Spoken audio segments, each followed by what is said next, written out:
Welcome to I-24 News. You're watching Middle East Now. I'm Bianca Zanini. Let's kick off with tonight's headlines. Egypt is working on a counter-proposal to Trump's plan for the Gaza Strip. The first details are out. Russia's President Putin speaks to Syria's al-Shara on the phone for the first time. And Sweden sentences a Syrian woman to prison for keeping Yazidi women and children as slaves in Syria. We begin with the current status of the fragile ceasefire and hostages deal between Israel and Hamas in Gaza. A Hamas delegation has arrived in Cairo to continue the ceasefire talks for the second phase of the deal. This comes, though, after the terror group announced that it would stop the release of the hostages scheduled for this Saturday, accusing Israel of violating the agreement. U.S. President Donald Trump quickly responded that all hell will break out in Gaza if the hostages are not released by Saturday, as agreed in the ceasefire.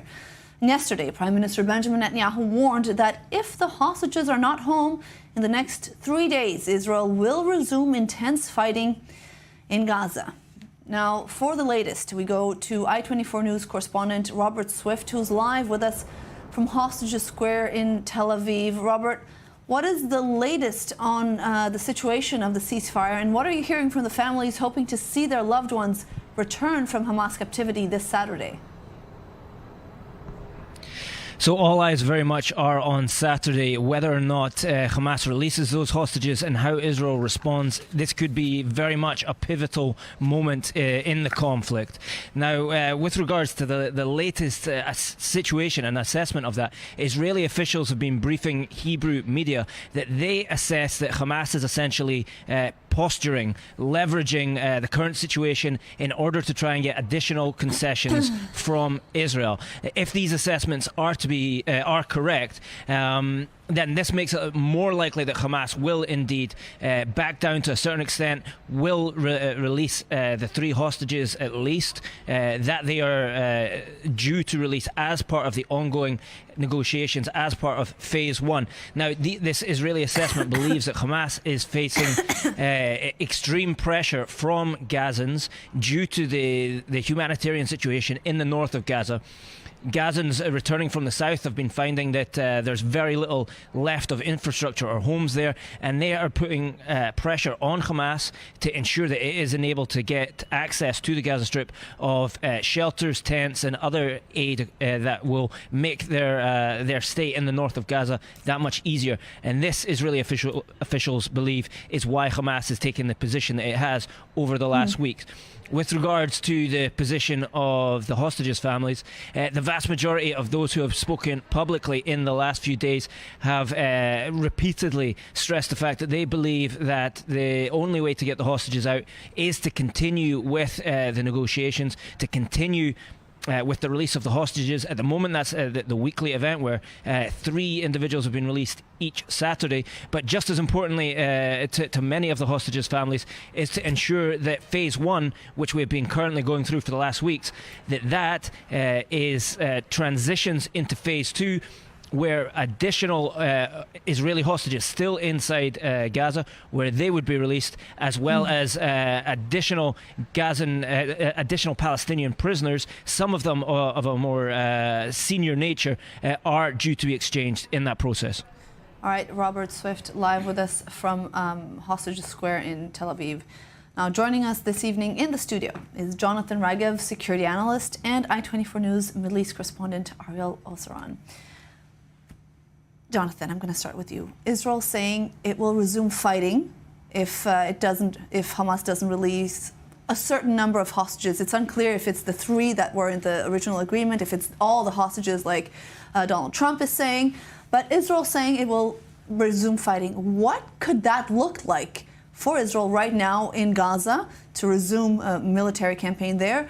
And is the idea of actually preparing for it? Is it prepared? Yes. Does Israel think it's going to happen? I agree with what Robert just said.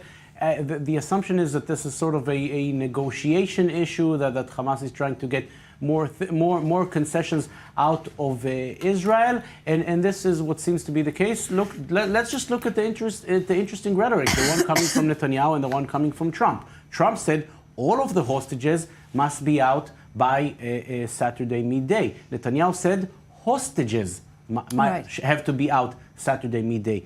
He's speaking of 3, 4, 5, all 76. Netanyahu is of course very good at not giving a final line. So he said hostages. That may mean 3 hostages, which are meant to come out Saturday anyways. So this may be the case. Therefore, it doesn't seem as if Israel is preparing to go back to full-on war. It doesn't seem as if Hamas is preparing to break the deal and not release the 3 hostages. Having said all that, this is the Middle East. It can always happen. It may be the case. And in this case, if there's no hostage release on Saturday, I think Israel will have to go to fighting somehow. Is it going to be much more difficult with the hundreds of thousands of people already back in the northern Gaza Strip? Absolutely. But this is how the war began with anyway, so this is something that Israel can do. I think we're on for some very, very tense days. Maybe we can get some answer on Friday if some kind of a list comes out from Hamas. Even if a list does not come out, it doesn't mean that the deal is out. Let's remember, in the first release, the list, the one that happened on a Sunday, not on a Saturday, the list only came on the morning of the release. Therefore, I think for final answers, we have some 2.5 more days until Saturday morning. Maybe then we can realize where we're heading. Where we're heading, right. If everything goes as it's supposed to, according to the cease plan, in about 2 weeks, we're supposed to reach the second phase of the deal. You have a little bit more information for us on where we stand with this? Yes, so according to an Arab diplomatic source I'm speaking with, he says that the expectation is that the first phase of this ceasefire deal will actually be extended, and during this period, this will enable the continuation of the release of the hostages while not fully withdrawing from the Gaza Strip. That's on the part of Israeli forces. Obviously, during this period, negotiations over phase 2 will continue. Now, the mediators are hoping to see during this extended period, which will most likely enter during the Muslim holy month of Ramadan, which begins at the end of the month, they expect to see a so-called period of calm during which Israeli forces will remain in Gaza. There won't be release of hostages, but Hamas will provide information regarding the remaining living hostages. So we should expect an extension of phase 1 and a continuation of talks regarding phase 2 in the day after in Gaza. All right, and just quickly here, before we move on, Israel received a proposal for Hamas ending its rule in Gaza, but it hasn't yet commented. What is this? Yeah, it is, as you mentioned, Israel has received proposals under which Hamas will relinquish control over the Gaza Strip. These proposals include the Palestinian Authority assuming control in Gaza in the backing of international military forces. According to this Arab diplomatic source, Israel has received these proposals but has not yet given its answer. All right. And tensions between Egypt and the U.S. are reaching a boiling point over Donald Trump's plans to relocate Palestinians from Gaza. Egyptian President al-Sisi is reportedly refusing to visit the White House as long as Trump's plan is on the agenda. Now, Cairo is working on a proposal it says would help rebuild the Strip while keeping Gazans on their land. Here's more details. Egypt is growing increasingly frustrated with U.S. President Donald Trump's plans to relocate Palestinians from Gaza and take control of the Strip. During his meeting with Jordan's King Abdallah on Tuesday, Trump revealed new details that infuriated Cairo. And I believe we'll have a parcel of land in Jordan. I believe we'll have a parcel of land in Egypt. As the only country bordering Gaza besides Israel, Egypt swiftly responded, announcing plans to present a comprehensive proposal for rebuilding Gaza, one that ensures Palestinians remain on their land. Egyptian President Abdel Fattah al-Sisi has also reportedly postponed his trip to Washington, originally scheduled for next week in protest of Trump's plans.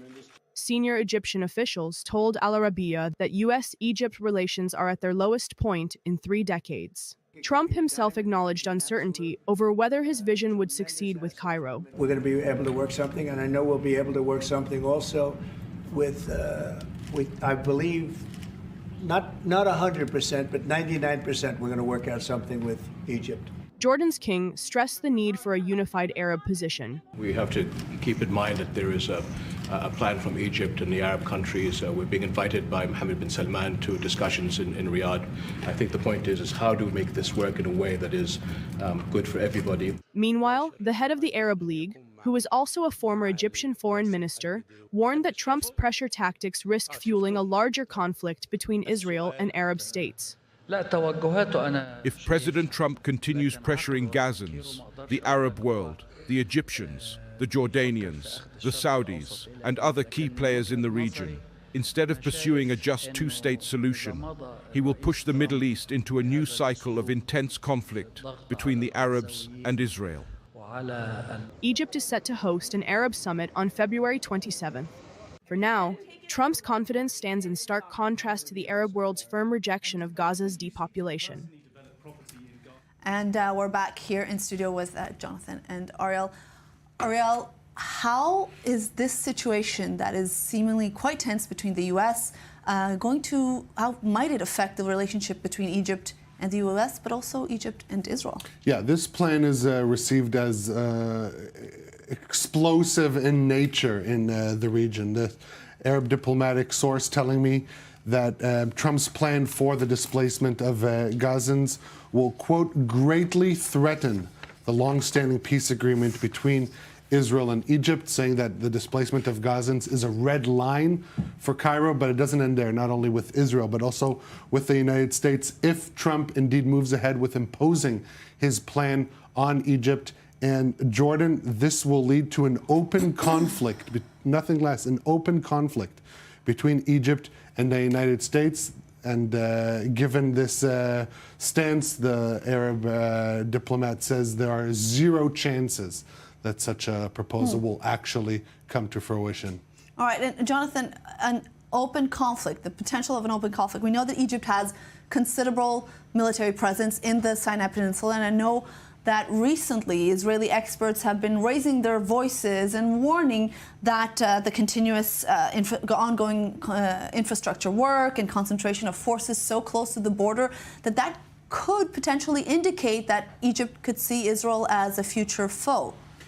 It could, and the kind of irony here is that many of the Egyptian forces came in with Israel, not only accepting it, but actually assisting it, because it was about a decade ago when the Egyptian army was fighting the Egyptian branch of the Islamic State, of ISIS in the Sinai Peninsula. Let's remember that ISIS had quite a substantial presence there, bringing a Russian plane down, for example, and other issues. And then the Egyptian army came with quite large forces. It required acceptance from Israel because this was a breach of the ceasefire agreement, and now things are turning around. Right, it's not the case anymore. It's not the case anymore, and Israel is concerned because the very good relations between Cairo and Washington are a fundamental cornerstone of this peace agreement. If I think it was Egyptian officials that said, if there's such a major crisis and disbelief between us, the Egyptians, and the United States, then it could have implications on the peace treaty with Israel. This is what it's all about. It was in Camp David. It was Jimmy Carter, U.S. president. It's all about the United States putting these two enemies together and bringing a peace accord. If one of the stones there, which is the very strong relations between Egypt and the United States, if that is taken away, then yes, it will have implications on the whole structure. All right, I want to bring into the conversation now Hiba El-Qudsi, the Washington bureau chief for the Asharq Al-Awsat newspaper. Thank you so much for joining us this evening. Thanks for having me. Reportedly, Egypt's Al-Sisi refusing to meet with Trump next week, raising sort of the rhetoric with what will happen if Trump goes through with this, how it can affect the relationship with the U.S., with Israel, as we just heard here. How much of this rhetoric is real and concerning, and how much of it is for show to sort of keep negotiations going?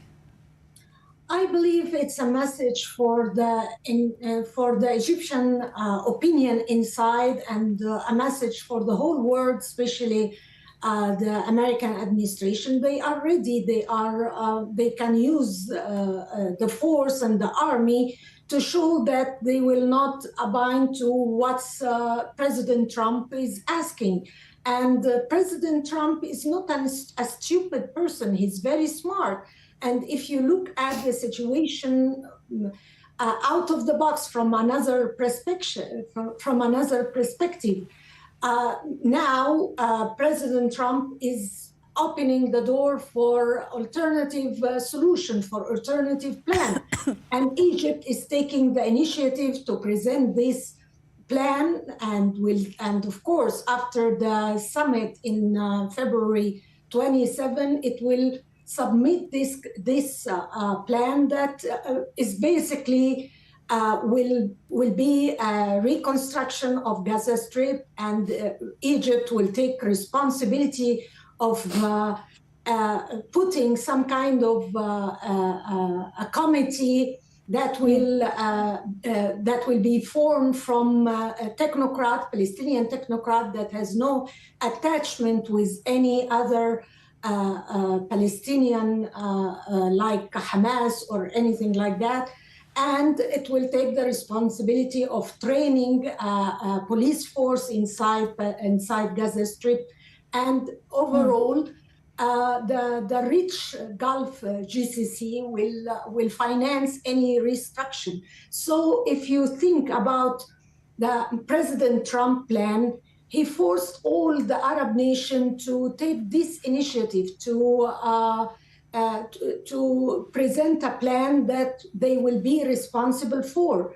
He doubled down with his meeting with King Abdullah that he will take over Gaza Strip, that he's stuck with his views, and on the other side, he's pushing the Arab nation to take responsibility for the whole process of rebuilding, of taking care of the Palestinian. And on the same time, President Trump is pushing the Arab nation to kick out Hamas from Gaza. He's separating Gaza from West Bank. He's even isolated the Palestinian Authority. Now he is achieving his goals, and he's allowing Israel, on the same time, allowing Prime Minister Netanyahu to please his partner in his government. And inside the United States, he's pleasing the evangelical Christian voters. So it's not only, it's a smart way, I believe, from President Trump to try to through this idea that he knows it has no possibility of actually happening. Exactly. Right, Hiba. So essentially a negotiation tactic that you believe is working. Hiba, stay with us for a second. I want to come here to the studio because she mentioned here the current plan or the counter proposal that Egypt is working on right now. You also have some details to give to us on that plan. Yeah, well, Egypt revealed initial details of this comprehensive plan for Gaza to Qatar's El Arabi TV. According to this proposal, this plan to rebuild Gaza will take 3 to 5 years. It will be done in 2 stages, that will begin in Rafah in southern Gaza and move its way north. Now, these arrangements over this, or the reconstruction, will be carried out in cooperation between Arab countries, the EU and the UN.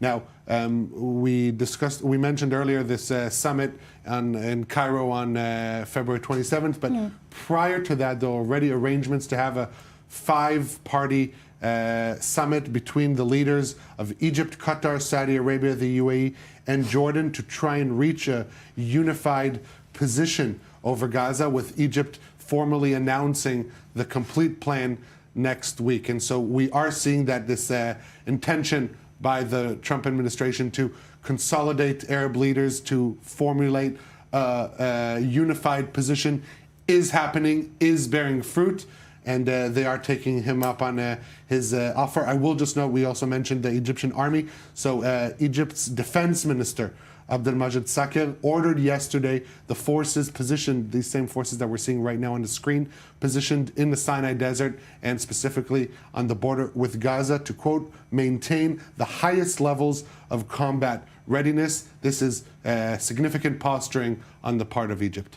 Right, so this is essentially what we were touching on before, the increased military presence, readiness right across the border here. It seems Egypt has been using its relationship with Israel and the potential of it going down the drain to push Trump away from what his plan is.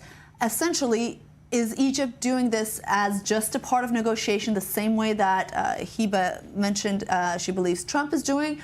Or is there really a reason to worry? Or are we going to a potential conflict with Egypt? If we were having this conversation a year and a half ago, I would tell you that this is all negotiations and everybody's this is part of politics, and eventually everybody will go back because it's in Egypt's best interest to keep this, to maintain this peace treaty. Egypt has so much to lose. If this peace treaty would go away, this would be my answer a year and a half ago. If Israel learned something the very hard way on October 7th, 2023, is that you cannot make those assumptions anymore. Does it make sense for Egypt to walk away from the Camp David Accords? Absolutely not. Right. Is it something that you think would be in Egypt's best interest? Absolutely not. Does it mean it will not happen? Also, absolutely not. We don't know that. And I think that in Israel, if no one has learned the lesson that you should always hope for the best but expect the worst, then whoever does not understand that anymore should wake up, because there were too many people not believing that nearly a year and a half ago, and we saw what happened. All right, Hiba, back to you. Can Egypt, and for that sake Jordan, manage without U.S. aid if Trump goes ahead and cuts it off? I mean, we heard here that Egypt essentially has leverage as well. Exactly. I believe Egypt has a lot of leverage. Maybe Jordan doesn't have this kind of leverage, but at the end of the day, when I ask, I want to comment on your guest speaking about the peace accord. When I ask an Egyptian source about the possibility of backing or withdrawing from this treaty, he said, we are committed to this treaty. If Israel take the first step and withdraw from this committee, we'll take the same step. So Egypt is not thinking about withdrawing from the peace treaty unless there is something really big that will force Egypt to do that. But on the other side, this kind of military movements in Sinai, it's, as I said, it's a message for the Egyptian public that we have a lot of leverage. We have the treaty, we have a strong army that can defend Sinai. And on the same time, it's for the administration here in Washington that we are taking every steps. We have an A plan to present this counter proposal, this new plan. And on the same time, we are preparing for scenario B. If you are forcing Egypt to receive this Palestinian, we will fight it and we will stop it. Right, but this is if we're talking about forcing Egypt or forcing Palestinians to leave. What about being open to taking in Palestinians that do want to leave Gaza? Is that something that Egypt could open up to even a little bit, or is it just a hard no, as they've been saying so far? No, it's not a hard no, because Egypt received a lot of sick Palestinians that are now getting treatment in Egyptian hospitals. Right, but those are small numbers, right? That's a small number, of course, but that's the Palestinians who are willing to leave their land and come to Egypt to get a treatment, a medical treatment. And the same situation happened yesterday when King Abdullah offered to receive 2,000 child to treat them from cancer. And President Trump said that's a very nice move. So for humanitarian reason, Egypt and Jordan are willing to receive the Palestinians who are seeking some kind of medical aid and treatment in the hospital. But other than that, how can you force Palestinians to leave their land if they want to stay in their land? All right, Hiba Al-Qudsi, thank you very much for your input. Thank you so much. Now, the leaders of Turkey and Indonesia met today for talks aimed at strengthening the defense cooperation between the two Muslim-majority countries and to discuss the current situation in Gaza, including U.S. President Donald Trump's plan to relocate Palestinians from the Strip. Turkish President Recep Tayyip Erdogan is on a 4-day trip to the region, including official visits to Malaysia and Pakistan to bolster economic and military agreements and ongoing projects. Indonesia, the world's most populous Muslim-majority country, is a long-standing supporter of the Palestinians. And during the trip, Erdogan repeated his call for Israel to pay for the reconstruction of Gaza. Let's take a listen. In the field of international relations, we emphasize that Indonesia and Turkey have a shared vision that the solution for peace in Palestine is the independence of Palestine through the two-state solution. With regard to the Palestine issue, we appreciate Indonesia's firm stance. In the future, regarding the rebuilding of Gaza and defending the Palestinian cause, we will continue to work with Indonesia. All right, we have to go out for a quick break, but we'll be right back. Don't go anywhere.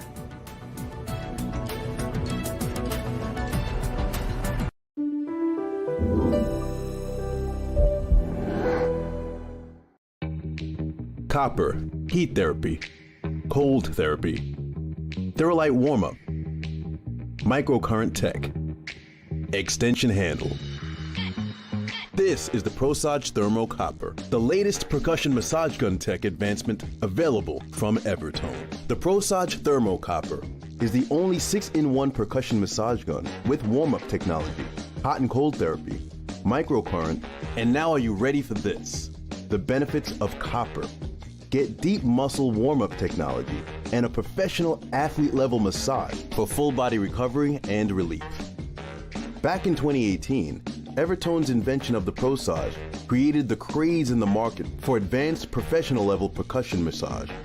Featured on The Talk, Entertainment Tonight, CNN, and others, the ProSage Thermo Copper 6-in-1 is a powerful percussion massager with our patented Theralite warm-up technology, advanced copper head therapy with unique copper benefits, our proprietary heat therapy head for deep muscle penetration, and the cold therapy head for soreness and inflammation.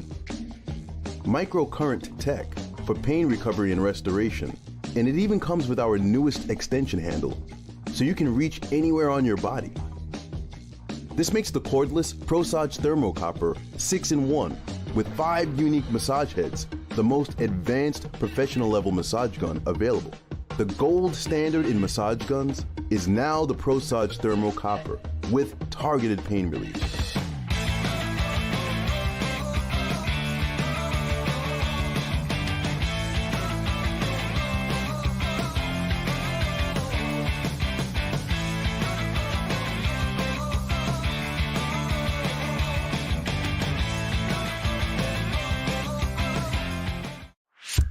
You live in Israel or you are preparing for your Aliyah? Congratulations. You have a smartphone? Perfect. Download the Olim app for free and discover everything we have to offer. Booking medical and administrative appointments, bills paying, debt verification, instant translation, contractor recommendation, request tracking, and much more. And if you can't manage it on your own, our team speaks your language and assists you with all your procedures in Israel, starting from 199 shekels per month, unlimited and for the whole family. Don't hesitate any longer. Download the app or contact us.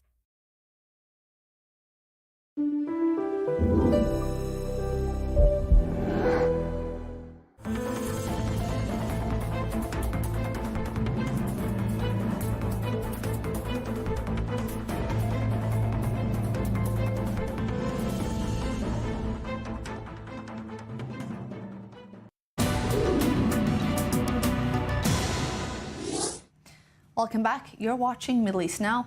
I'm your host, Bianca Zanini. 6 days. That's how long Israel has left before it has to withdraw its troops from southern Lebanon in accordance with the current ceasefire agreement with Lebanon. Now, reports are coming out that Israel and Lebanon agreed to extend that ceasefire beyond the Muslim holy month of Ramadan. Beirut was quick to deny. But earlier this week, on Monday, Israel reportedly did ask the Trump administration for yet another extension for the withdrawal, which was rejected. U.S. Deputy Envoy to the Mideast, Morgan Ortagus, traveled to Lebanon and Israel over the weekend to mediate the ceasefire and reiterate that the U.S. plans on sticking to the February 18th deadline. Now, Israel claims that the Lebanese army is not being effectively deployed in South Lebanon as it needs to, per the agreement, and that it is not doing its part to prevent Hezbollah from reorganizing. Israel would reportedly seek to keep an IDF presence at 5 border points to maintain an effective buffer zone. Now, Hebrew media has been reporting that the IDF has revealed the presence of senior Iranian officials in Lebanon, allegedly assisting Hezbollah in reorganizing. Iran would also be smuggling money to Lebanon via Turkey's airspace, through Turkish operatives and Iranian diplomats arriving in Beirut with cash-filled suitcases. Now, joining us to break all of this down is Dr. Walid Faris, a foreign policy expert and author of Iran, Imperialist Republic. Thank you so much for joining us this evening. Thank you. Iran helping Hezbollah reorganize, not unexpected. But what do we know about how they're going about doing that at the moment? That's a question that is many, many millions of dollars value in Washington, D.C., as our administration is working on trying to find out what is the next strategy. It's not just about a ceasefire or not a ceasefire. It's what is it that we're going to do with Hezbollah, how to disarm Hezbollah or transform it into a political party. But to your question, how can the Islamic regime in Tehran get the support?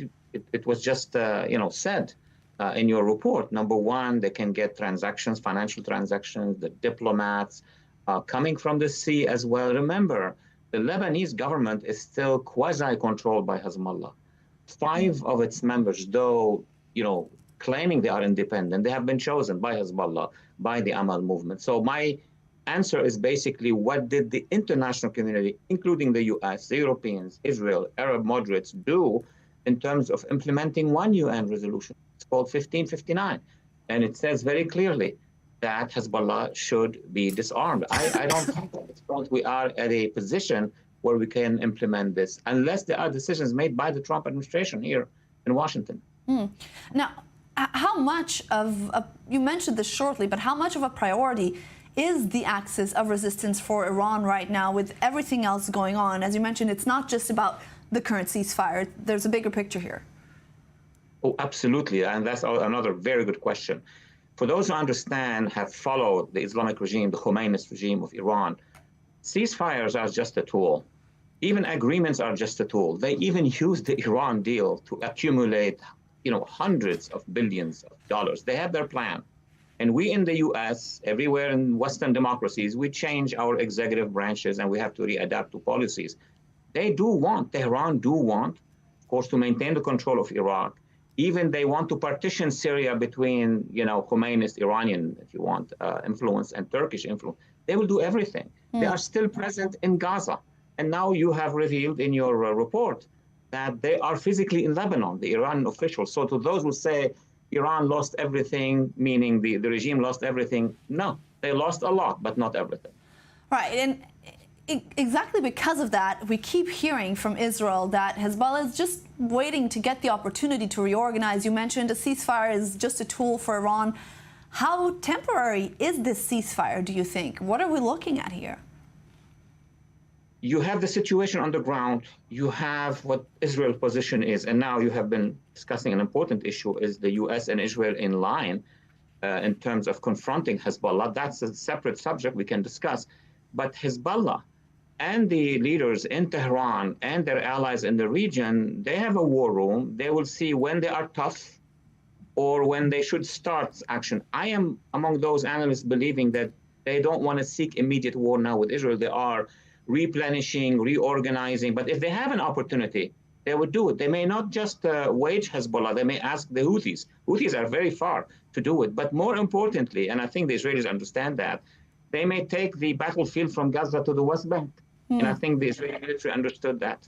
Right. I mean, there are so many fronts here that can be taken up and used as a card in this much larger battle. What is Israel's options right now on the table to sort of prevent this as much as it can, especially if it is to leave the southern part of Lebanon?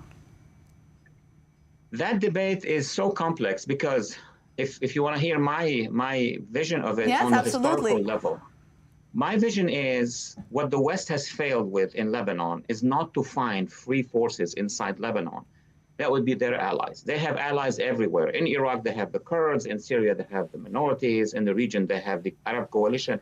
I don't know why in Lebanon, the West in general failed to attach itself or to support factions that can rise against Hezbollah. That would make everything change. In Syria, I think Israel understood that the southern Syria community, I would mention the Druze, maybe the Kurds later, are solid allies. And those are the problems for the Iran militias or the Khomeini's militia.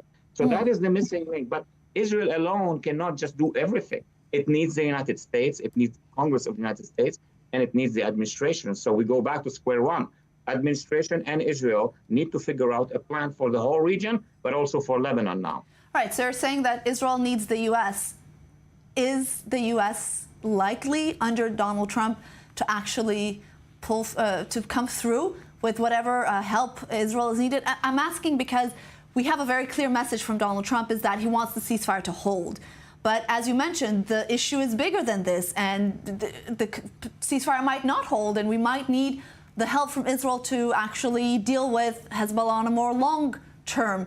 Do you think that the U.S. administration would be willing to step in? Let me say what I have not said clearly before. The Trump administration is now sitting and consolidating itself. I mean, Israelis are a democracy. They understand that. They have resistances from some spots of the bureaucracy. It needs few weeks, maybe months, for the Trump administration to have, to be in the orchestra of everything that's happening. Congress is in line because Congress has a majority that supports, Israel and the moderates in the region, and of course wants to disarm Hezbollah, etc. But the administration is working from one station to the other. If they say, and I think our president and his administration have said, we want the ceasefire to hold, they're not saying if Hezbollah breaches the ceasefire, let him breach. Right. So now the Israelis understand that they will have the Trump administration with them, but the plan of the Israelis should be even more discussed in Washington. What if Hezbollah breaches? What do we do together? That would be the big question, and I think it has been discussed in Washington. Now, just the last question here before I let you go. We've heard Trump say without hesitation that if Egypt and Jordan do not cooperate with his vision or his plans, that he will consider cutting funding. Do you think that this is something that we could hear also regarding Lebanon, if Lebanon and the Lebanese army are unable to actually push down or push away Hezbollah as they're supposed to and keep them from returning and keep them from reorganizing, that he could consider cutting funding, or at least say that, put it on the table? Yes, absolutely. Actually, yesterday I came from a meeting in Congress. There is a bill now, there is legislation pushing, and it may get the majority, at least in the U.S. House, maybe in the Senate, that will be sent to the White House demanding from the Trump administration. I think the president would like to see that legislation coming to him because he could use it in the negotiations. Congress is not going to be paying money to a armed force in Lebanon, though they have good intentions or what have you, if they don't help. If they allow Hezbollah to stay, in those positions, including in Christian, Druze, and Sunni areas. People don't know in America that Hezbollah is beyond the areas of the Shia. So at this point in time, I think the United States, with time, it's now reconsidering, reorganizing, would have a plan to cut off, cut down, do anything to message the leaders in Lebanon, the president, commander of the army, the new cabinet, and even the parliament, that we mean business, and that's Israel and the United States. You should disarm Hezbollah, or at least in a very limited way, under a UN Security Council resolution. I repeat it, 1559. We have the international law with us in this case. All right. Walid Faiz, thank you very much for your insight, your analysis tonight. We really appreciate it. Thank you so much for having me. All right, and back here in the studio with me is Ariel Osran, I-24 News Middle East correspondent. I want to talk a little bit about where we stand right now with the IDF's withdrawal from southern Lebanon. There was reports of asking for an extension, reports that an extension had been agreed on. Where do we stand right now on the ground?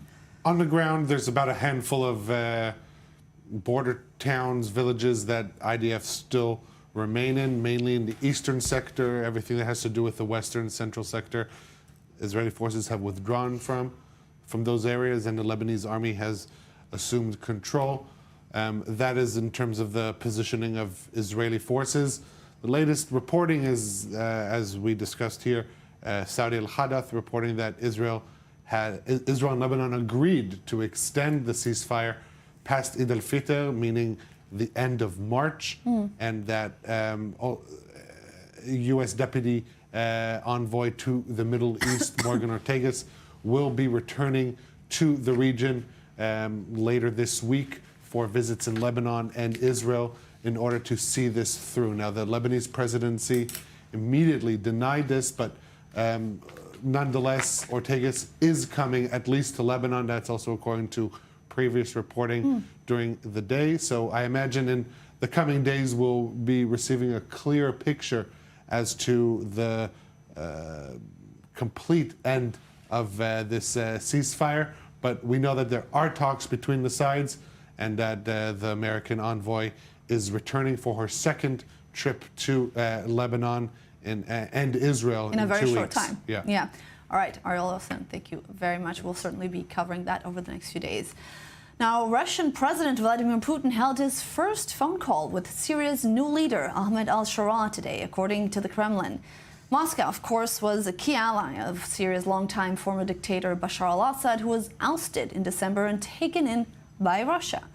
Now, the Kremlin says Putin wished success to al-Shara in his new leadership, and he seemed open to potentially a better relationship with Russia. Moscow does have 2 military bases in Syria, now left quite vulnerable after Assad's fall. And earlier today, though, Syria's new foreign minister said that although Damascus has seen some positive signs from Moscow and even from Tehran, Syria's relations with Iran and Russia in particular remain an open wound for its people. The Syrian people's problem with Russia and Iran is because of their support for the Assad regime. Tehran was not the problem, and Moscow was not either. So any relationship built on mutual respect, non-interference in the affairs of the two countries, and respect for sovereignty will be welcomed by us. As I said, the Syrian people have wounds and pain that they suffered at the hands of these two countries. In order to restore the relationship, the Syrian people must feel comfortable towards this relationship. We do not want to impose a new relationship on them, the people, when they do not feel reassured about it. All right, and of course, we also have Israel in Syria playing quite a significant role in the border areas. You have some updates for us. Yeah, a significant role that doesn't appear to be ending anytime soon. The IDF is currently working on establishing no fewer than 9 bases in Syrian territory, most of them in the buffer zone, but others even past that, at least one on Mount Hermon, and this is in line with previous statements by Israeli Defense Minister Israel Katz that Israel is not going to be leaving southern Syria anytime soon. And, we're comparing the various threats, Lebanon, Syria. It is interesting to see that it is Syria that Israel has chosen to establish the bases. I will just note that Israel is doing this because it is apprehensive with regards to this new administration headed by a former Al-Qaeda leader in Syria. But over the past week, there has been an interesting development that does serve Israel's interests of cooperation between the new Syrian administration and the Lebanese government, the Lebanese army, in thwarting and even expelling Hezbollah-aligned militia, their presence in the border between Syria and Lebanon. This is important to prevent that area that has long been a highway of smuggling of weapons import, to Hezbollah, and so these steps do benefit Israel strategically. Nonetheless, it is constructing 9 bases in Syrian territory. All right, Ariel Asaran, thank you very much for that update and analysis. Moving now to news from Sweden, where a local court sentenced a 52-year-old woman, a Syrian-Swedish citizen, to 12 years in prison on charges of genocide, crimes against humanity, and war crimes. The woman is accused of keeping Yazidi women and children as slaves in her home in Syria back in 2015.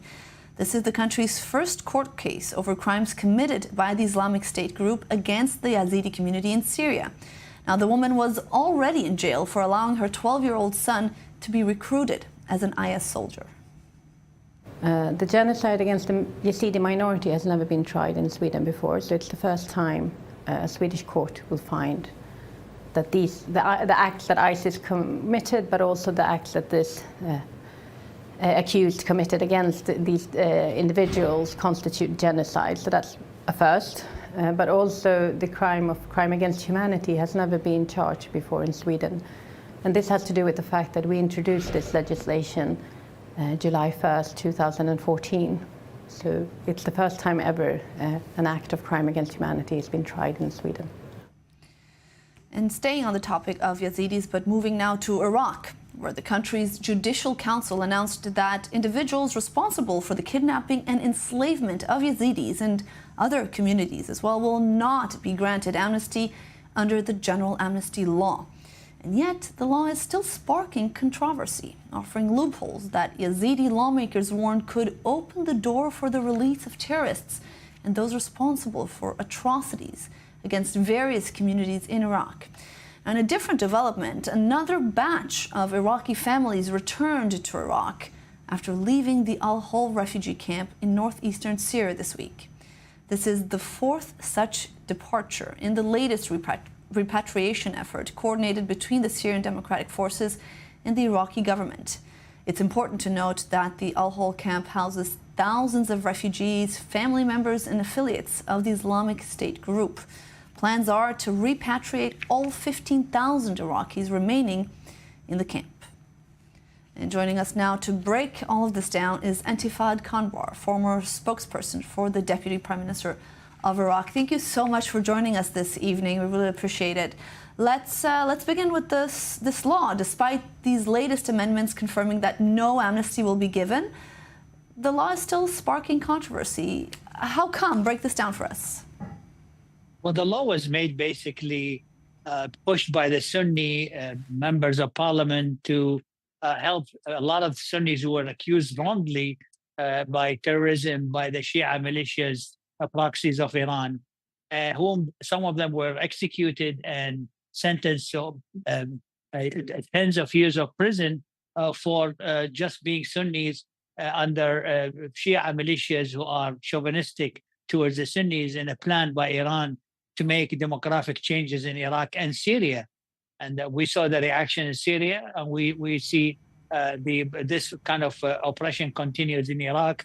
However, a lot of those Shia militias took advantage of this law to put in terrorist Shia who killed Americans, killed Iraqis, and also corrupt people who made money from corruption, nefarious deals, and smuggling money to Iran, part of this amnesty. So it's a chaotic situation. Right. On the issue of, sorry. No, continue, finish. No, I'm sorry. On the issue of releasing ISIS families from Syria to Iraq, there is something very dramatically sad that some of those children are forced to be part in sort of imprisonment with their ISIS mothers and parents, and they are raised into ISIS ideology. And this has to be dealt with internationally, and those children should be separated from their families who are basically indoctrinating them to become ISIS for the future. All right, well, let me ask you exactly about this. What happens to the families once they return to Iraq? What's the plan, and can Iraq deal with the influx of this amount of potential security threats? The problem is the the court system and the whole political system in Iraq is led by Shia militias who are chauvinistic towards the Sunnis, and it's very likely those people are not going to be treated rightly or going to be investigated under a rule of law. They will be tortured, they will be forced into confessions, and they will be sentenced or executed. There is no justice system in Iraq for this kind of situations. And because Iran basically controlling the country through those Iran proxy militias. So it's a very sad situation what's happening. We hope the international community, the United States, pressure the Iraqi government that those people will be tried fairly under the law without retribution or revenge. Right, so you're mentioning the international community, the U.S.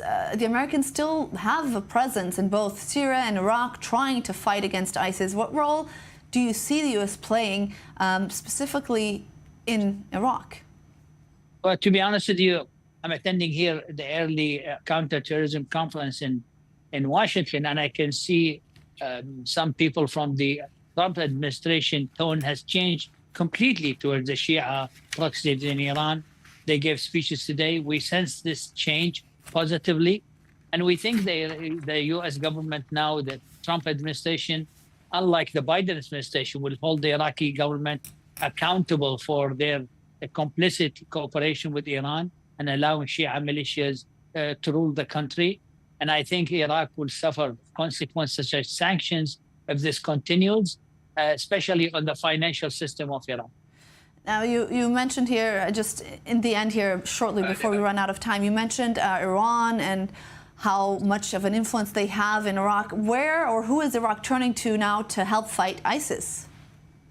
The Iraq is fighting ISIS. The Iraqi army is capable. The counterterrorism unit is capable, but Iraq always will need the help of the United States. The presence of U.S. troops in Iraq is very necessary, despite what the Shia militia is calling for withdrawal. And the U.S. Air Force also very important in making a difference in attacking ISIS from the air and helping the Iraqi army and the Iraqi Air Force to defeat ISIS. So if there is any future American withdrawal, there's high expectation that ISIS may make a strong comeback. Right. Well, in light of this, what is the relationship with Iraq towards Turkey now, for instance? Well, Turkey is another issue. The Turks are attacking areas inside Iraq, which is not under the Kurdish government control, nor under the Iraqi Baghdad government control, where the terrorist PKK occupying the mountains of Qandil. And this making the relation between Iraq and Turkey complicated. But at the same time, no one is able to move out or expel the terrorist PKK from Iraq. And this is a problem has to be solved and has to be solved in northern Syria as well. The Kurdish people have every right to have their self-determination and even independence. But at the same time, the PKK is basically contaminating the Kurdish issue and putting the Kurdish issue into confrontation with the international community and Turkey unnecessarily. All right, Intifad Kanbar, thank you very much for your input and analysis. Thank you. Now, at the bustling LEAP 2025 conference in Riyadh, cutting-edge innovations took center stage, drawing tech enthusiasts and industry leaders alike. Alex Schloss reports. Visitors at a tech conference in Riyadh watched in awe as robots approached them, extending a hand in greeting. The LEAP 2025 conference kicked off on February 9th, showcasing cutting-edge technology in the fields of security, artificial intelligence, robotics, among other areas. We offer a new solution that serves the stadiums in the kingdom. We offer a smart solution that creates a quick and smart tour of stadiums without human intervention. This happens through sensors and cameras that include some programs which facilitate the process of entry and exit, as well as access to some facilities inside the stadium. Concerns over AI's potential dangers have loomed globally as nations grapple with how to regulate the technology. But nonetheless, companies are pushing forward in hopes to optimize efficiency across multiple sectors. The technology is a cargo drone airline. We can travel 2,500 kilometres at a speed of 200 kilometres an hour and carry 350 kilos of payload. So e-commerce, urgent spare parts, medical equipment, etc. We can cover the whole kingdom in under 5 hours, which is an amazing thing for Saudi Arabia as the technology continues to improve. The exhibition, which ends on February 12th, is just the latest event hosted by the Gulf Kingdom as it rushes towards the goals of its Saudi Vision 2030 economic project. All right, that's all we have time for in today's broadcast. But don't worry, we'll be back tomorrow with more analysis and breaking news from Israel and the Middle East. I'm Bianca Zanini. Thank you for watching.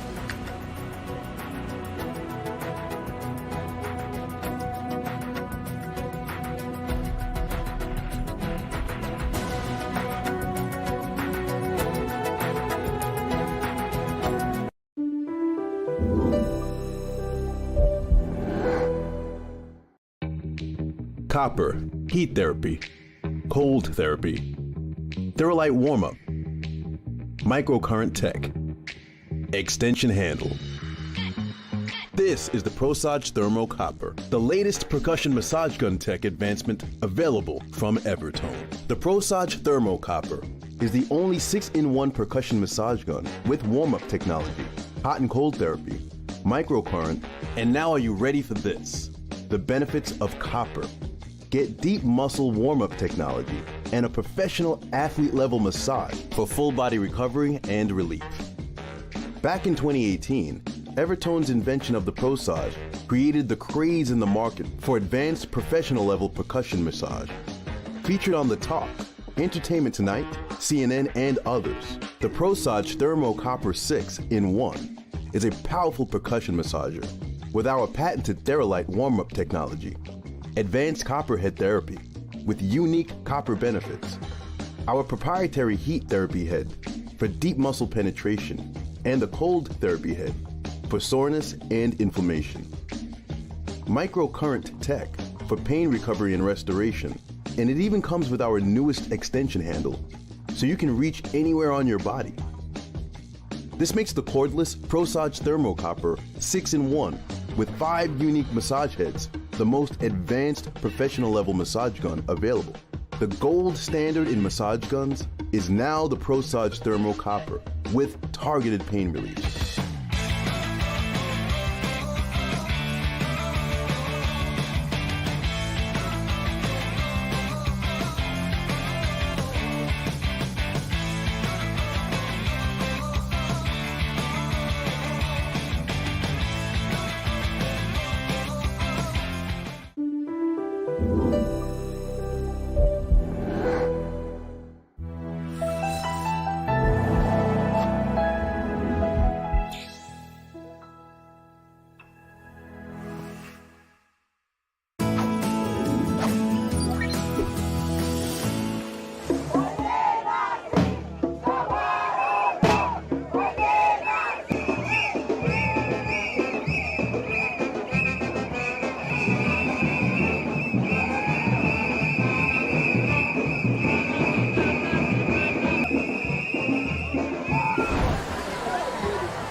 This is the rundown on I-24 News. I'm Benita Levine. The fate of 76 hostages still held in terror captivity in Gaza remains unclear, with Hamas saying today it will not accept threats from the US and Israel.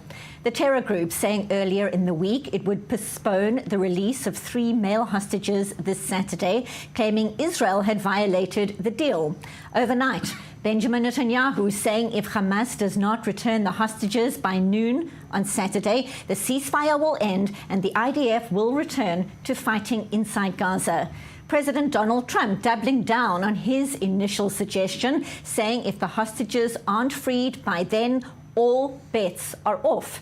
The US leader was horrified at the footage of 3 hostages freed on the weekend, Eli Sharabi, Orlevi and Ohad Ben-Ami, saying they looked like Holocaust survivors.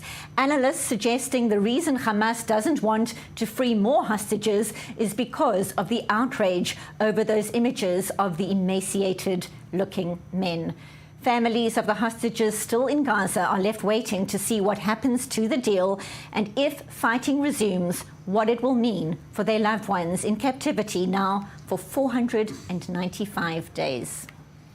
So for more, we welcome to studio Yaki Dayan, former Israeli consul in Los Angeles, security analyst Jonathan Regev, and our Middle East correspondent Ariel Osaran. So many questions around what's going to happen on the weekend. I'm going to start with you, Ariel, because there are some new developments. Your sources have been speaking to you. What update can you share on this developing situation? Right. So the U.S. President Trump's statements regarding the displacement of Gazans has not been received well in the region, and that is to say the least. Now, an Arab diplomatic source that I've been speaking with today telling me that Trump's plan for the displacement of Gazans will, quote, greatly threaten the long-standing peace agreement between Egypt and Israel, saying that the displacement of Gazans, regardless of where their destination is a red line for Cairo.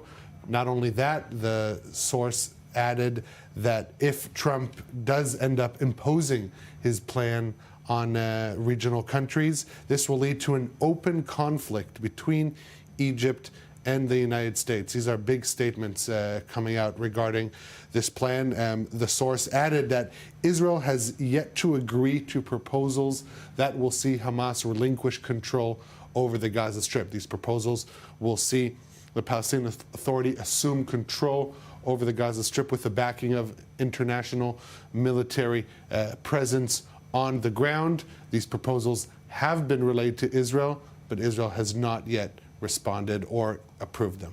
Yaki, your thoughts on exactly that? Listen, we have to see what's going to happen on Saturday, because I think that the Qataris and the Egyptians are under tremendous pressure. Both of them think that resuming the war on Saturday would connect directly to the grand plan or vision of Trump, meaning the evacuation of Gaza, and they are under significant pressure to make sure that the deal is being kept. So they are putting much pressure now on Hamas. That's the first thing. The second thing is, if we start this week started with the Hamas announcing on Monday that they are not going to release the hostages. And that was a response by Trump that ignited this entire thing. The third thing that I would say, and that's related to what Ariel said, is I don't see the Egyptians nor the Jordanians finishing their peace treaty with Israel so fast. For them, it is of strategic importance. I think that they are heavily invested in that. They understand that it's not only terminating the peace agreements with Israel, but it's terminating the peace agreements that they have with Trump himself. So I think that they are under significant pressure. They want to present their own plan, but first I think they have to pass or surpass Saturday in order to reach a different vision than Trump on the grand plan on Gaza. And of course, Jonathan, from a security perspective as well, the nation waiting, of course, to see what this all means for the hostages. Come noon on Saturday, there are several scenarios that could play out. Yes, there are several scenarios. It's interesting to look at the rhetoric coming from Trump and from Netanyahu. Donald Trump said, and more than once, he wants all of the hostages out by midday Saturday. Netanyahu said that he wants hostages out by midday Saturday. How many hostages? Netanyahu is very good at not putting an end game, not constructive ambiguity. Yeah, exactly. So are 3 hostages hostages? The answer is yes. 3 hostages are hostages. So and that's according to the plan. So if 3 hostages come out on Saturday, is that good enough? I'm guessing yes, because that's according to the plan. But on the other hand, Donald Trump said we want all of the hostages. So should a war begin on Saturday afternoon if 3 hostages come out? Because according to Donald Trump, that's not enough. There are so many issues here, and I think no one really knows what is happening. We're all waiting to see what happens on Saturday. Maybe we could get some indication on Friday with the list. Even if the list does not come on Friday, that would still not be an end game. Let's go back to the first release. It happened on a Sunday, and even then, the list only came on that specific morning and not the day before, as the deal calls for. So things could happen, and I think none of us really knows. On paper, 3 hostages should be released on Saturday, and that's according to the plan. But it's not according to Trump's plan, who wants to see everyone out. I don't know. Nevertheless, regarding what Jonathan is saying, I think that eventually Trump sees his entire vision and he wants to see all the hostages back. But the executor is Israel. And Israel, I think eventually at the end of the day, the first thing they want to see, at least the first phase being fulfilled, meaning all the hostages back. So even if only 3 hostages would come back on Saturday, I would guess that Israel will not resume the war. They will continue to put pressure on Hamas, no doubt, because Hamas climbed on a very high ladder. But I don't see them resuming the war I don't see Israel resuming the war on Saturday if 3 hostages are coming back. That's according to the plan. 3 hostages coming out. And the irony, Hamas saying today it won't accept the language of the American and Israeli threats over the Gaza ceasefire. It won't accept the language. Many won't accept the fact that civilians have been abducted from their homes and from a music festival and have been held in captivity under dire conditions for all this time. Much more to discuss, gentlemen. Stay with us. Right now, though, we go to correspondent Robert Swift. He joins us from Hostage Square in Tel Aviv. And Rob, as we've been discussing here in studio, 17 hostages are still set to be freed in phase 1 of the deal. Not all of them are alive, but some families have received some sign of hope, a sign of life, thanks to accounts by some of the freed hostages. What is the latest you can share? Yeah, in the last few days, there has been information dripping out as the 3 hostages that were released over the weekend have passed on information that they acquired during their captivity. Now, this has led to the Hostages Families Forum releasing information, or each of the families releasing information, stating that they have received signs of life from their relatives. This includes the family of Elia Cohen, Matan Angrist, Yosef Chaim Ohana, as well as others. Now, for these families, often there is difficult to hear information mixed in with this information. We're hearing about hostages being held in chains without daylight for months at a time, and of course not receiving sufficient food. But at the same time, although this information will be difficult to hear for the families, this is a sign of life, proof that their relatives are still alive whilst being held in captivity. And mixed in amongst it, there's also little signs that the families have been able to take strength from. The family of Elia Cohen said that he had wanted his mother, present in Israel, to understand that he continues to pray every day and that he keeps track of the number of days that he's in captivity. Of course, whilst we say this regarding the families who have released information regarding signs of life, of course, there are many other families who still have relatives held inside Gaza who have not received signs of life, and for them, this period of time is obviously incredibly difficult. And that is why we're continuously hearing repeated statements from many of the hostages' families that they see the necessity not only of completing phase one of this part of the negotiation and the hostage release deal, but also of moving into phase two, where yet more hostages are due to be released as part of that arrangement. An agonizing wait continues. Correspondent Robert Swift, live from Hostage Square in Tel Aviv. Thank you very much for that update. And now still in studio, Middle East correspondent Ariel Osaran reports suggesting that phase one of this deal may be extended. What are you learning? What are your sources telling you? Yeah, Rob mentioned phase two, and that is the problematic phase for Hamas, because that is the phase during which it will be determined who controls post-war Gaza, and if Israel gets what it wants in the United States, Hamas will not continue its rule over the Gaza Strip. So that same Arab diplomatic source telling me that the first phase of the ceasefire agreement will likely be extended past the 42-day period that it is originally slated for. This will enable the continuation of the release of the hostages without full Israeli withdrawal from the Gaza Strip. Day 50 will be tricky because, according to the current agreement, Israel will need to leave the Philadelphia corridor. So that remains as an open question mark. But negotiations for phase two will continue during this period. And here is where it gets interesting. As the extended negotiations enter the Muslim holy month of Ramadan, which begins late at the end of this month, one day after the summit in Cairo, where the Arab countries will draw up a unified stance countering Trump's plan. The mediators seek an agreement between the sides that will see a period of calm during this period.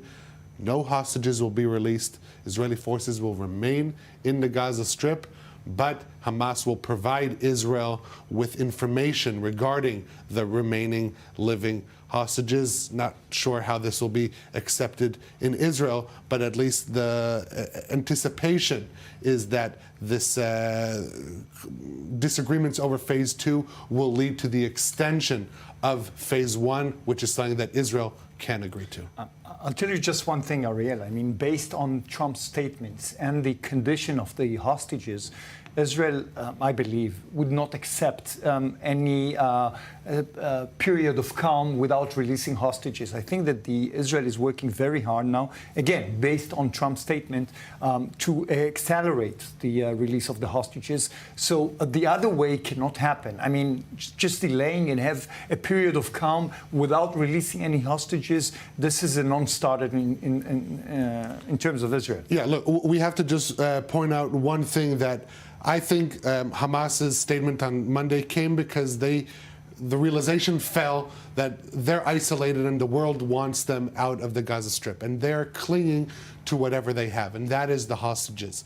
And in the absence of Israel agreeing to these proposals to reintroduce the Palestinian Authority to the Gaza Strip, there's an impasse. And so as long as this impasse continues, this will affect the release of the hostages. And so if there is no agreement, something needs to give, and that will most likely, unfortunately, be at the expense of the hostages. That is why the Israeli government should wake up quickly and divulge its own proposal, or at least accept the proposals that will see Hamas leave the Gaza Strip. You know, Ariel, even they couldn't have predicted, anticipated the reaction by Trump.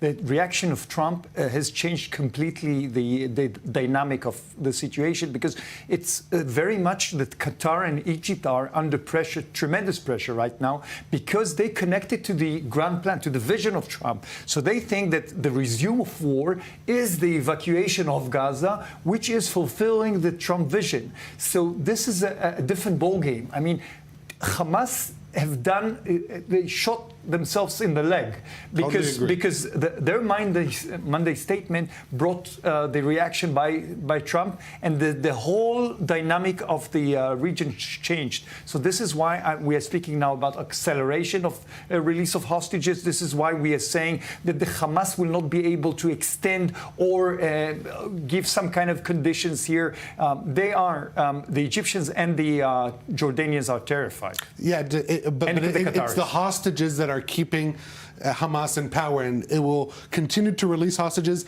until it reaches a certain point where it will decide that it can no longer release hostages, and the other side will need to decide who takes its place. The equation is simple. The equation is simple. If they don't release the hostages, if that stops, then we'll see the resume of war. I think that there is a determination in Israel now. If the hostages release stops, then it's a resuming of war. And when you see what the 3 hostages released on the weekend look like, how frail they were, how emaciated they were, the pressure needs to be on from across the globe, frankly, for all the hostages to be released as soon as possible. Benita, don't count on that. But I think that we have, Israel has the legitimacy of Trump, which is enormous. And we see that the word now is really changing, because the entire dynamic, when he speaks about Russia and Ukraine now, we see that the EU has completely shifted their positions on that. So really there is a Trump effect all over the world now.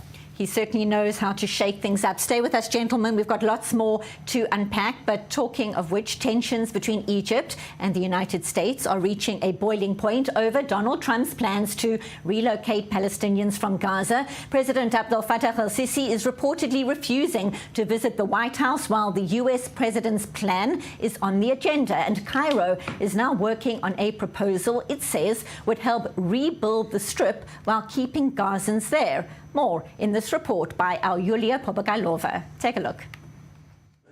Egypt is growing increasingly frustrated with U.S. President Donald Trump's plans to relocate Palestinians from Gaza and take control of the Strip. During his meeting with Jordan's King Abdallah on Tuesday, Trump revealed new details that infuriated Cairo. And I believe we'll have a parcel of land in Jordan. I believe we'll have a parcel of land in Egypt. As the only country bordering Gaza besides Israel, Egypt swiftly responded, announcing plans to present a comprehensive proposal for rebuilding Gaza, one that ensures Palestinians remain on their land. Egyptian President Abdel Fattah al-Sisi has also reportedly postponed his trip to Washington, originally scheduled for next week in protest of Trump's plans.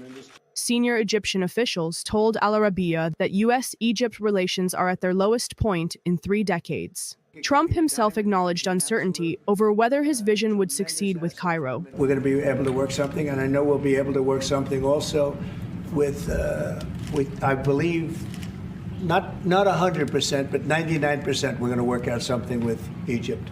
Jordan's king stressed the need for a unified Arab position. We have to keep in mind that there is a plan from Egypt and the Arab countries. We're being invited by Mohammed bin Salman to discussions in Riyadh. I think the point is how do we make this work in a way that is good for everybody. Meanwhile, the head of the Arab League, who is also a former Egyptian foreign minister, warned that Trump's pressure tactics risk fueling a larger conflict between Israel and Arab states. If President Trump continues pressuring Gazans, the Arab world, the Egyptians, the Jordanians, the Saudis, and other key players in the region, instead of pursuing a just 2-state solution, he will push the Middle East into a new cycle of intense conflict between the Arabs and Israel. Egypt is set to host an Arab summit on February 27th. For now, Trump's confidence stands in stark contrast to the Arab world's firm rejection of Gaza's depopulation. So for the latest, we now go live to our senior U.S. correspondent, Mike Wagenheim. He joins us from Washington. Good to see you, Mike. So we've been talking in studio about the Donald Trump effect. And of course, his first meeting with a foreign leader in this new term was with Benjamin Netanyahu. Overnight, he met with Jordan's King Abdallah. But it's not clear if the next planned visit by President Abdel Fattah al-Sisi is actually going to happen. What is the latest? What can you tell us? We're actually expecting, although it's not been put on the official docket yet, the Bahraini king to appear at the White House tomorrow. But yes, Abdel Fattah al-Sisi is in line, reportedly next Tuesday, to visit Trump. However, after the conversation between Trump and Abdullah yesterday, which was very suddenly opened up to the press for an extended period of time, and many newsworthy comments coming out of that open affair there. Reportedly, Reuters saying that 2 Egyptian security sources relaying that Sisi will not make the trip to Washington to visit Trump if Gaza and Trump's plan for Gaza continues to be on the agenda. Sisi doesn't want to talk about it, doesn't want to hear about it, certainly doesn't want to invite the press unexpectedly to come in and ask him questions about it. And therefore, according to that Reuters report, Sisi wants it off the docket altogether and apparently is willing to stay home in Cairo if need be. Quite a change. Remember, Trump and Sisi were very close during Trump's first term in office, referred to Sisi half-jokingly as his favorite dictator, and restored a tremendous amount of aid to Egypt that was cut by the previous administration and appeared destined to do the same this time around as well. However, it appears, at least according to what Abdullah said on his way out of the White House, or actually when he left the White House yesterday, and what Sisi is saying now, they don't want this issue to come up again publicly, at least in the sort of fashion it did yesterday. Well, the U.S. president certainly knows how to shake things up. And talking of which, Cairo is now said to be working on a proposal it says will help rebuild the Strip while keeping Gazans there. What details do you know about? What can you tell us? Well, this is part of the Trump effect. Remember, we talked earlier, Benita, last week when this all came out, about Trump just sometimes throwing things out there to get the conversation started when things get stagnant. Make a maximalist proposition and say, hey, you got a better solution? Come up with it. So here's that effect right now. Egypt reportedly will put together a plan to be announced at a five-way meeting among other Arab countries next week to start rebuilding the Strip, removing the rubble, building apartment complexes, starting south around Rafah and making their way up to the northern Gaza Strip. A 3 to 5 year plan, though that is a tall order. You know, when we hear about all the rubble in Gaza and the U.S. saying it's upwards of 10 to 15 years before it's inhabitable again. But again, part of the conversation, getting it going, and Trump saying, hey, you don't want us to handle it? Somebody else has to step up to the plate. This might have that kind of impact of getting the Arab countries into the fold here in trying to solve this problem rather than America taking over literally and figuratively in Gaza. Certainly watching to see how it all unfolds. Meanwhile, Marco Rubio, the new U.S. Secretary of State, says Israel can't let Hamas use the ceasefire period to rearm. And he's also echoing the president's warnings that Israel will go in and eliminate terror groups unless all hostages are released. What is the response in D.C. to this vow from Trump that all bets are off if the hostages aren't released by noon on Saturday? Well, again, it's a vow, but we don't know how much is behind it. Remember, we talked for weeks before Trump took over the White House again. He made almost a daily comment that if all the hostages weren't out by the time he was installed back in office on January 20th, what did he keep saying? All hell's going to break loose. There'll be hell to pay. He said it over and over again.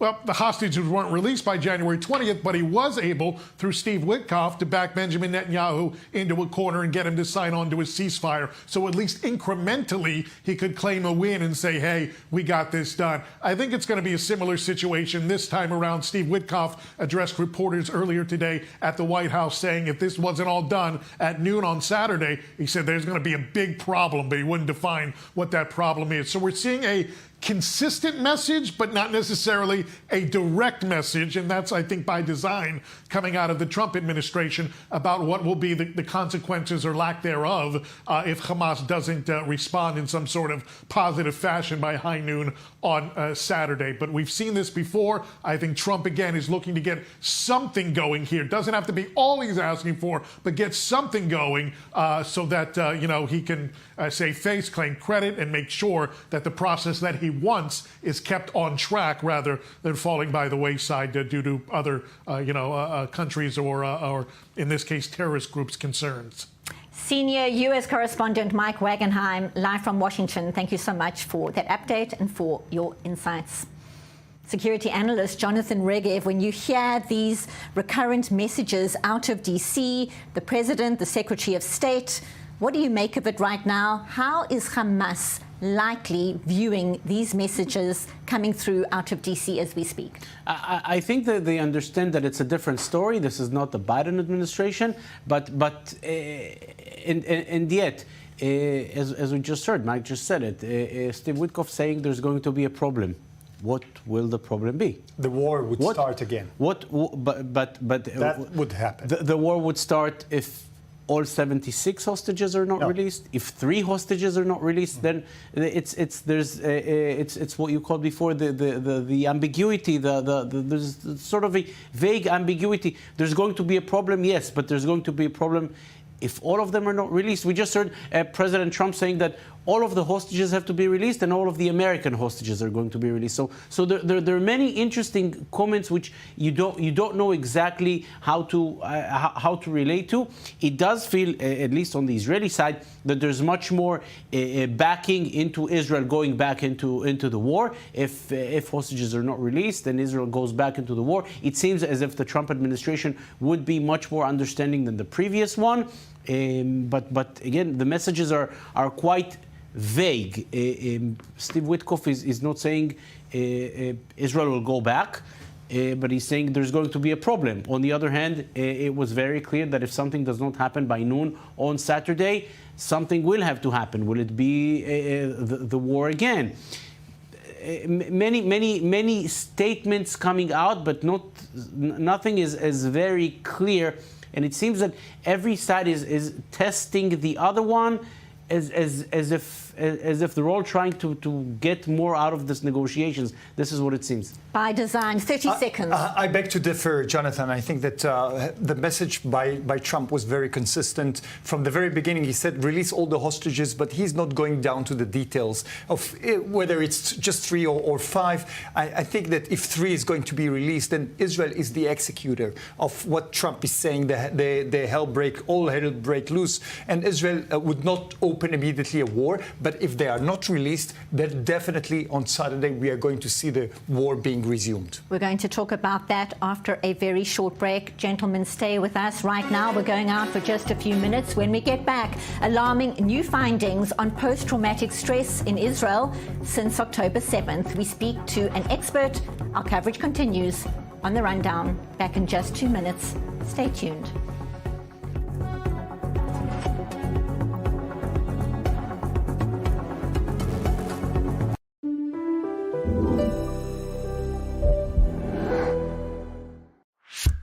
You live in Israel or you are preparing for your Aliyah? Congratulations. You have a smartphone? Perfect. Download the Olim app for free and discover everything we have to offer. Booking medical and administrative appointments, bills paying, debt verification, instant translation, contractor recommendation, request tracking, and much more. And if you can't manage it on your own, our team speaks your language and assists you with all your procedures in Israel, starting from 199 shekels per month, unlimited and for the whole family. Don't hesitate any longer. Download the app or contact us. Copper, heat therapy, cold therapy, Theralite warm-up, microcurrent tech, extension handle. This is the ProSage Thermo Copper, the latest percussion massage gun tech advancement available from Evertone. The ProSage Thermo Copper is the only 6-in-1 percussion massage gun with warm-up technology, hot and cold therapy, microcurrent, and now are you ready for this? The benefits of copper. Get deep muscle warm-up technology and a professional athlete-level massage for full body recovery and relief. Back in 2018, Evertone's invention of the ProSage created the craze in the market for advanced professional-level percussion massage. Featured on The Talk, Entertainment Tonight, CNN, and others, the ProSage Thermo Copper 6-in-1 is a powerful percussion massager with our patented Theralite warm-up technology, advanced copper head therapy with unique copper benefits, our proprietary heat therapy head for deep muscle penetration, and the cold therapy head for soreness and inflammation. Microcurrent tech for pain recovery and restoration, and it even comes with our newest extension handle, so you can reach anywhere on your body. This makes the cordless ProSage Thermo Copper 6-in-1 with 5 unique massage heads the most advanced professional-level massage gun available. The gold standard in massage guns is now the ProSage Thermo Copper with targeted pain relief.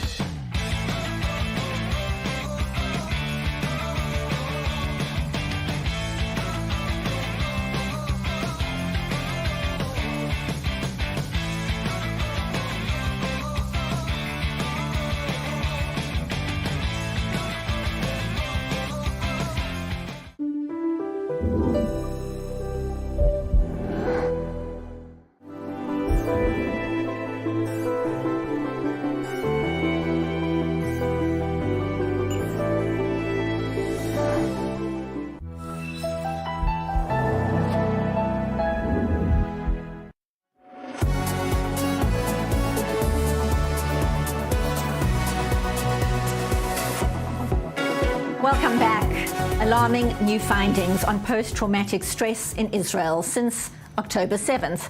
The state comptroller says around 3 million Israeli adults have experienced anxiety, depression, and symptoms of PTSD. Concerns, too, around the impact on the mental health system, which had difficulty functioning even before the war. A survey predicting that approximately 900,000 people will seek help for mental health issues in the future. More in this report by Arlene Plachmeier. In an alarming report on Israel's mental health system, State Comptroller Mattanyahu Engelman has said that a staggering number of approximately 3 million people of the adult Israeli population are suffering from anxiety, depression, and symptoms of post-traumatic stress following Hamas's onslaught on Israel on October 7, 2023. The report stated that only about 0.6% of the population received mental health treatment after October 7, even though 38% reported moderate to severe symptoms. An estimated 580,000 Israelis suffer from at least one symptom of PTSD at a severe level as a direct consequence of October 7 and its aftermath. The report found that since the massacre, health funds and health centers have provided treatment to less than 1% of the population. According to the survey, a significant portion of those affected by PTSD, anxiety, and depression are hesitant to seek treatment. While 17% of respondents expressed concerns about confidentiality, another 5% said they couldn't find a suitable therapist. Of the 16% who experienced moderate to severe symptoms, they reported that although they had not yet sought care, they intended to do so. But the most important reason, however, is that people said they don't want to wait an average of 6 months before treatment. Engelman said that because of a shortage of manpower, the treatment offered by organizations and resilience centers is not sufficient to meet demand.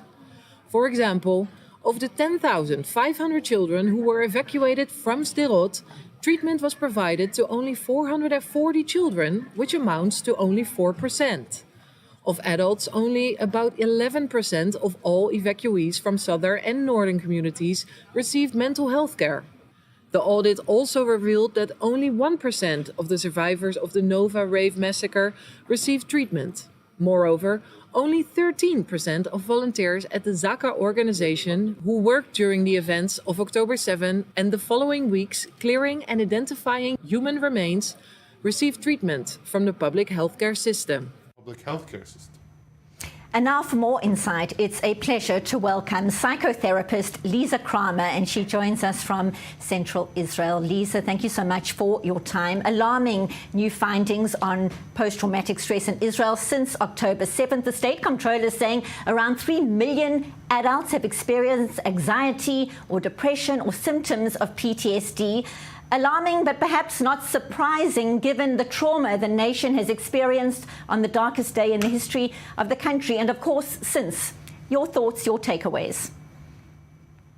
Listen, we are 100% a nation that was and still is at war. I don't think unless someone had really been here in Israel, they can really understand the magnitude of the attack that happened on October 7th. And given that Israel is a very small country, if we were to look at trauma in terms of circles of trauma, how close you were to the event, most Israelis were in some way affected to varying degrees, even if it's a family member or a friend of a friend.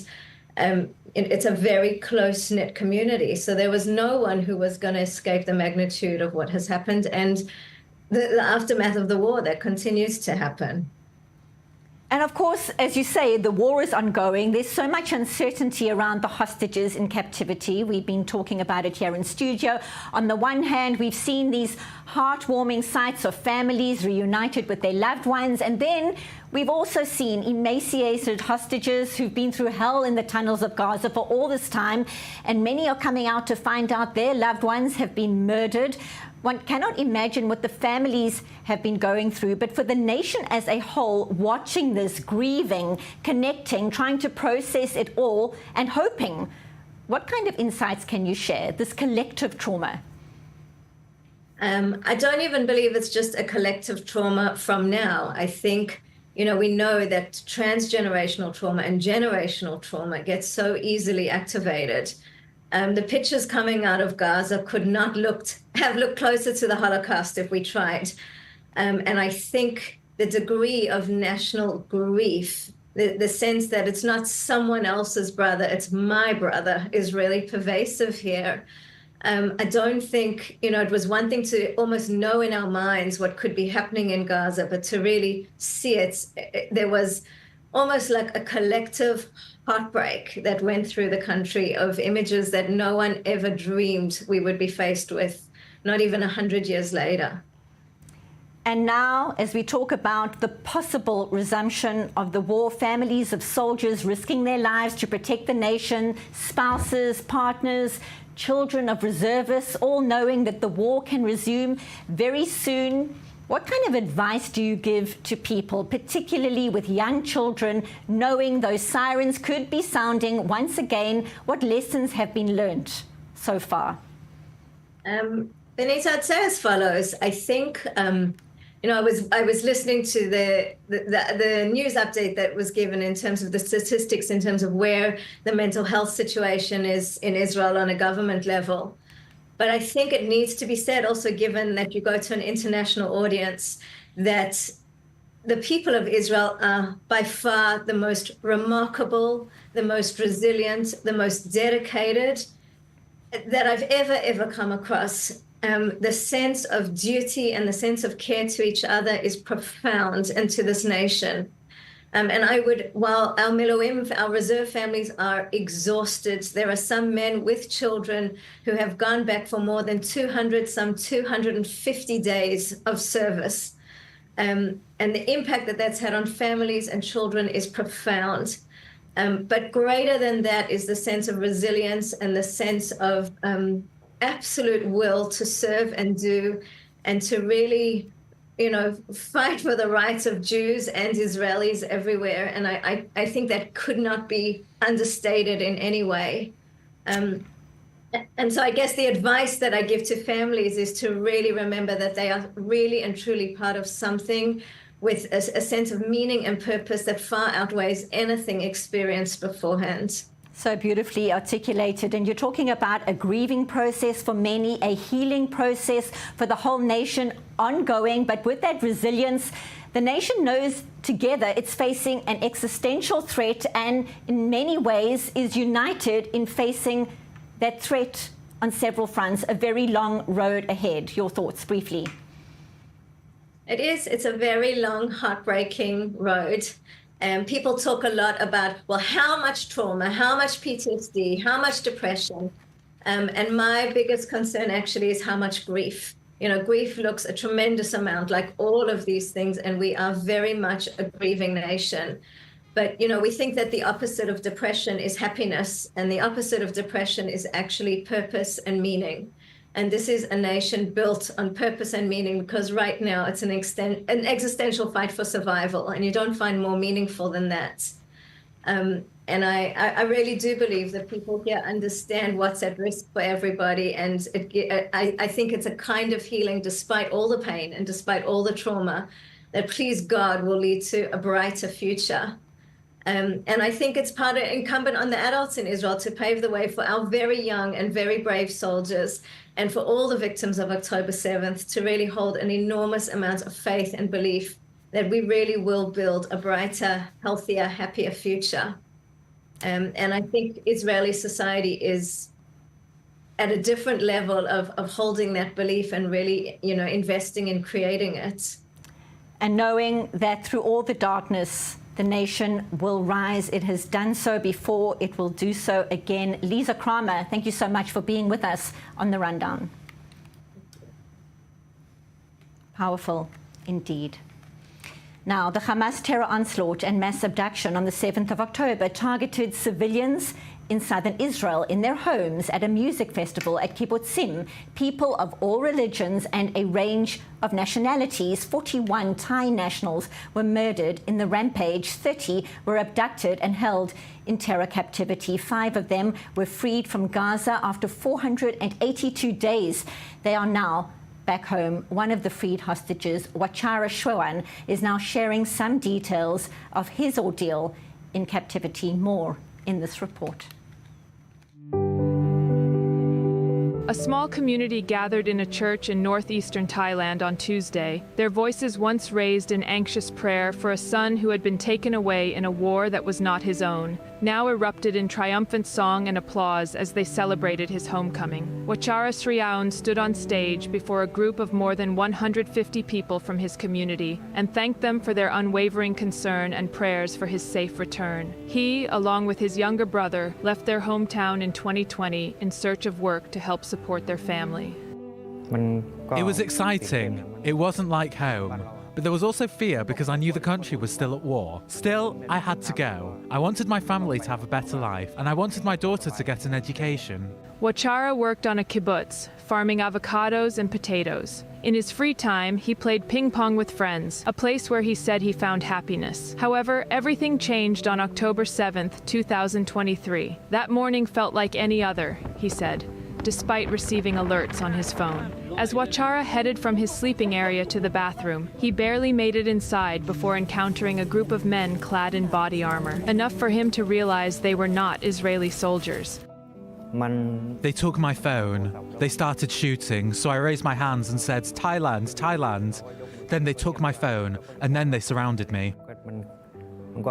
He was taken captive soon after, but preferred not to share further details on how he was moved into Gaza. Recalling his time in captivity, Wachara said he survived on cheese, tomatoes, cucumbers, and occasionally rice. Some days there was enough to eat, other days barely anything. Water too was unpredictable, abundant at times, scarce at others. Communication was limited. He relied on hand gestures to signal when he was hungry and tracked the days using his wristwatch and a piece of paper he had received from Hamas. Despite the ongoing conflict, including airstrikes, Wachara said he didn't hear the loud sounds or bombardment during his captivity. The hope and strength shared among Wachara and his friends, fellow Thai hostages, along with the thought of his family is what kept him going. I had to survive, to make it back to them.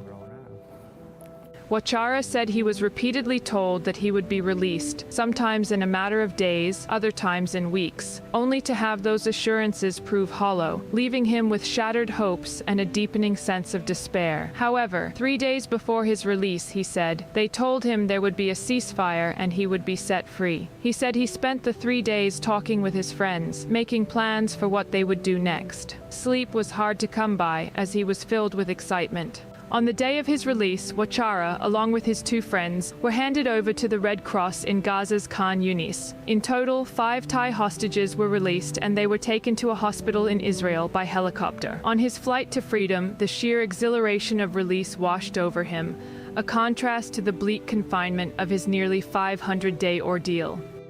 I saw trees, gardens, and the fields we were working on. It was open and I could see everything. Before, I was confined to a room, so it felt strange.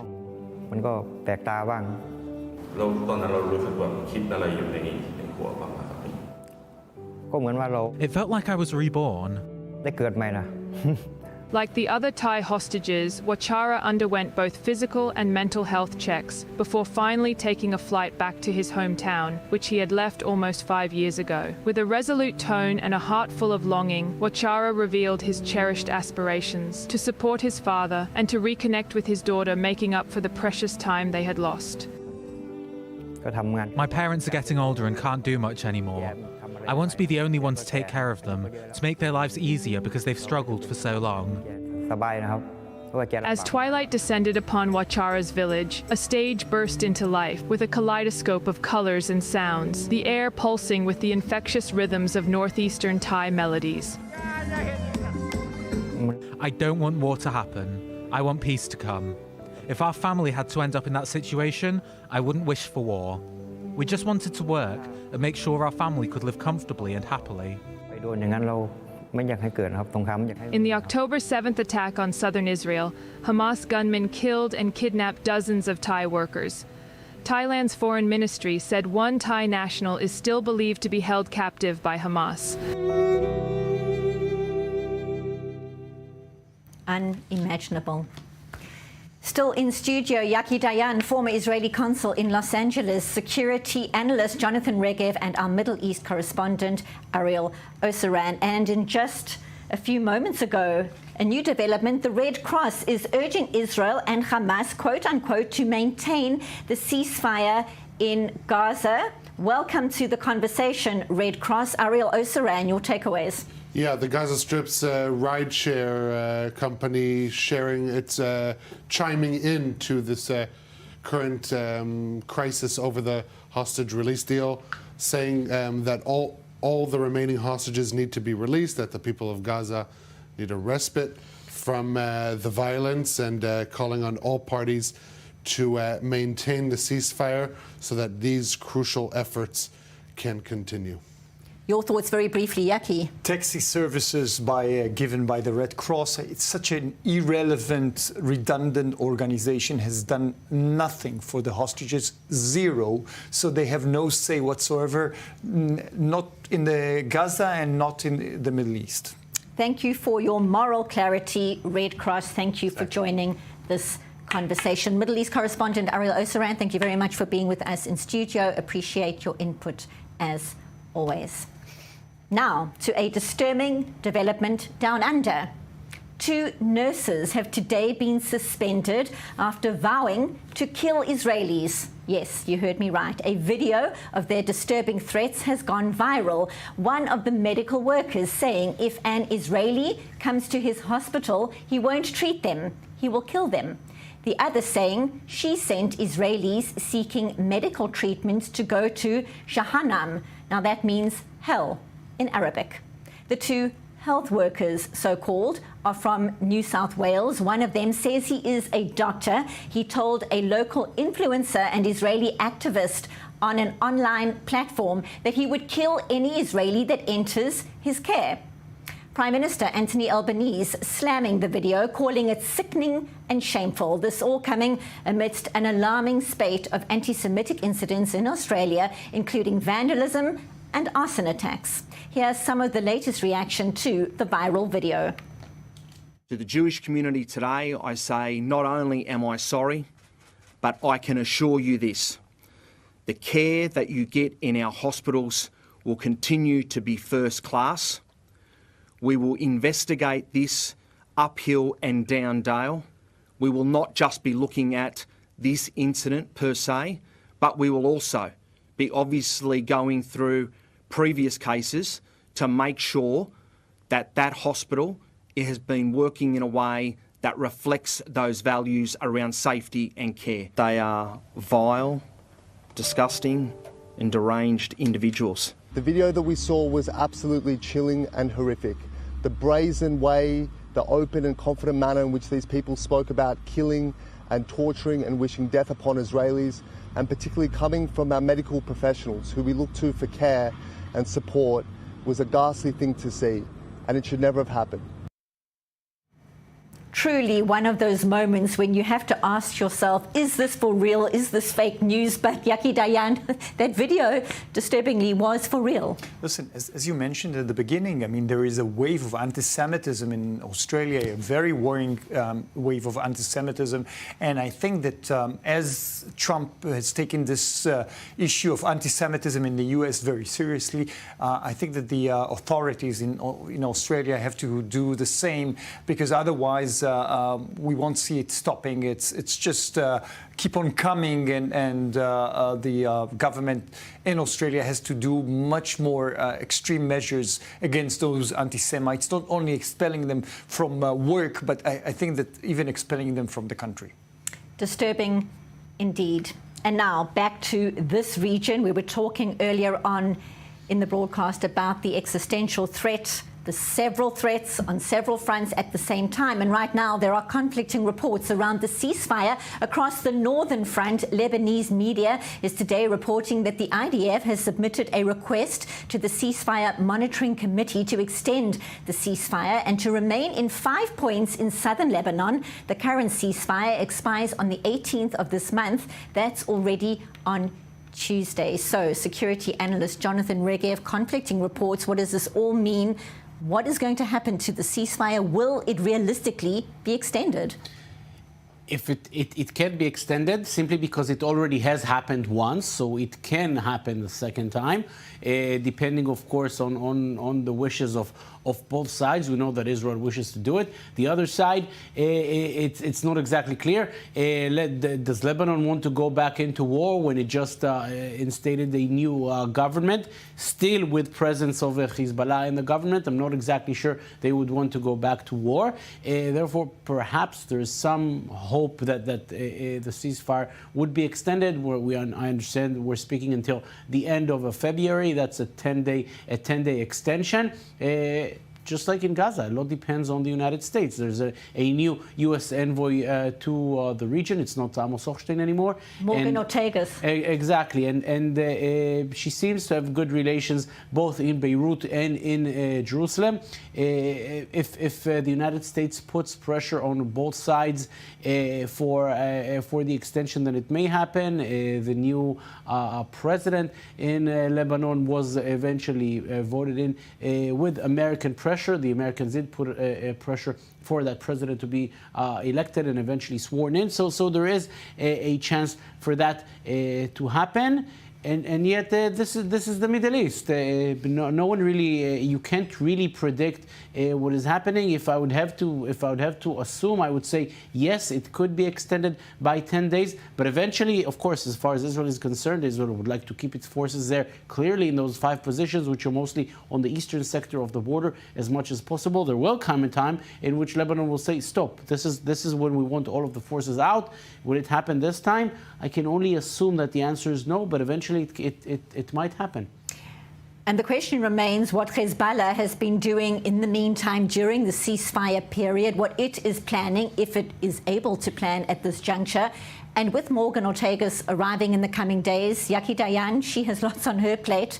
What does she do to make sure that the threat out of southern Lebanon is no longer something that is going to worry all those residents evacuated from the north waiting to get the green light to go back home? I think that the first thing that she wanted to do is to make sure that the Hezbollah is as much as possible out of the government. And I think that she succeeded in doing that.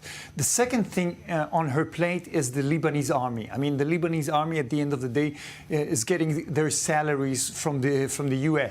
So it's the U.S. call, and we see that they are not effective enough. The Hezbollah is trying to regroup. It's much harder for them to regroup now because of what happened in Syria, but they are trying to regroup. But the Lebanese army is not effective. So this is why Israel is asking again and again to extend the ceasefire and the withdrawal from Lebanon. And eventually, at the end of the day, the decision will be taken by the U.S. U.S. is really running the show now in Lebanon, and Ortegas is doing that on behalf of the U.S., and I think that she's very receptive to the messages that she's receiving from Israel. So as long as the Lebanese army is not effective enough, I think that Israel will get a green light from the United States. And it's always, for Israel, it is always a good thing when the United States runs a show. If formerly it was France was the Western country which had the strongest presence in Lebanon. I think it still is. There are very strong historical ties between Lebanon and France. But when there's greater American pressure, I think Israel can benefit from that. But again, it cannot remain forever. At a certain point, if things progress, Israeli forces will have to go out sometime with American assurances, with some kind of assurances. The Lebanese army, at the end of the day, is not a factor that Israel can rely on. Which brings us back to our initial point at the start of the show, and that is the ceasefire in Gaza and what could happen at noon on Saturday, and what would happen if that ceasefire were to end. To Hezbollah, who has been supporting Hamas throughout and has only stopped now because they were told to, and the Houthis, who literally said, we've got the trigger, we're ready and we're waiting if the war resumes. Your concerns, Yaki? Listen, the Houthis, no doubt, Benita, they would start again. If the war is being resumed on Saturday, they will start again. And I think that they will handled by the Trump administration in a much harsher way than before. I have no doubt. I mean, Trump is going to be extremely aggressive against the Houthis. He already added them to the terrorist list. So things are being done over there. And I think that the equation is quite clear for me on Saturday. If the three Israeli hostages are not being released on Saturday, then the war is going to resume, and it's going to get full legitimacy and support from the U.S. and the Trump administration. Well, one certainly hopes, and the nation is hoping, that all the hostages get to come back and we see those images of families reuniting like we saw in recent weeks, that should all happen again. We can only hope. We wait to see how it all unfolds. Yaki Dayan, Jonathan Regev, thank you so much as always for being here in studio. And on that note, we wrap up this edition of The Rundown. I'm Benita Levine in Tel Aviv. Thank you for watching. This is I-24 News.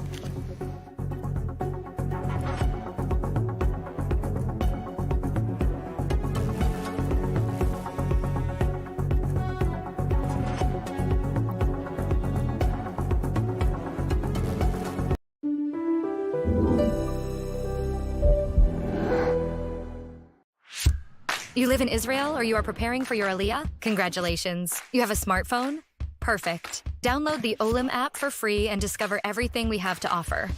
Booking medical and administrative appointments, bills paying, debt verification, instant translation, contractor recommendation, request tracking, and much more. And if you can't manage it on your own, our team speaks your language and assists you with all your procedures in Israel, starting from 199 shekels per month, unlimited and for the whole family. Don't hesitate any longer. Download the app or contact us.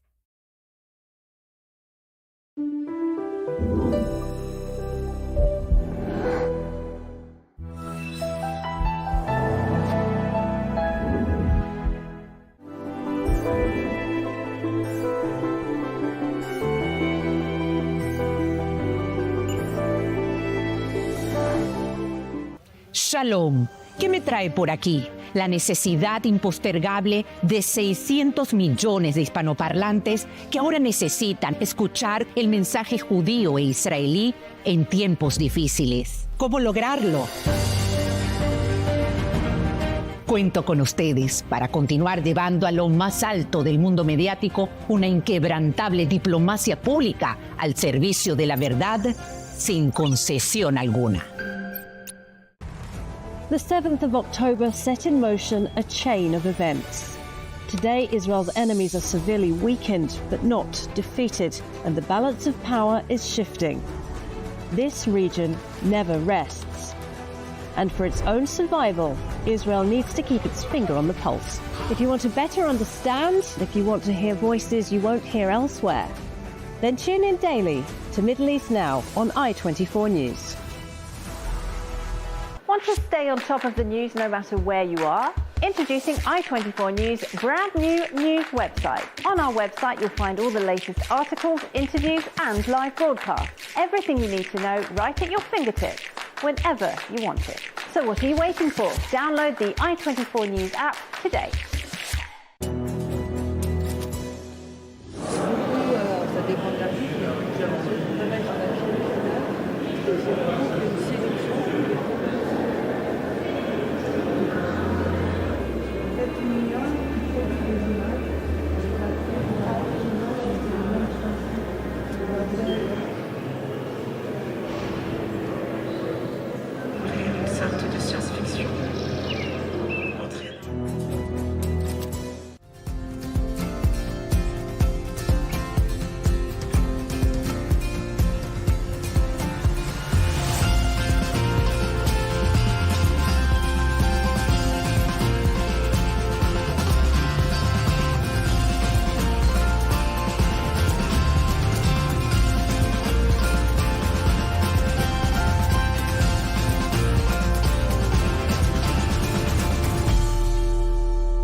Hello and welcome to Jewish World Weekly on I-24 News. I'm Emily Francis. Every week, we're focusing on stories, issues, and personalities of Jewish interest here in Israel, as well as throughout the diaspora, the global Jewish community. And we start with our top 5 items in the Jewish world, presented by our very own Nicole Zedek. Nicole. Thanks, Emily. Here are the top 5 items in the Jewish world this week.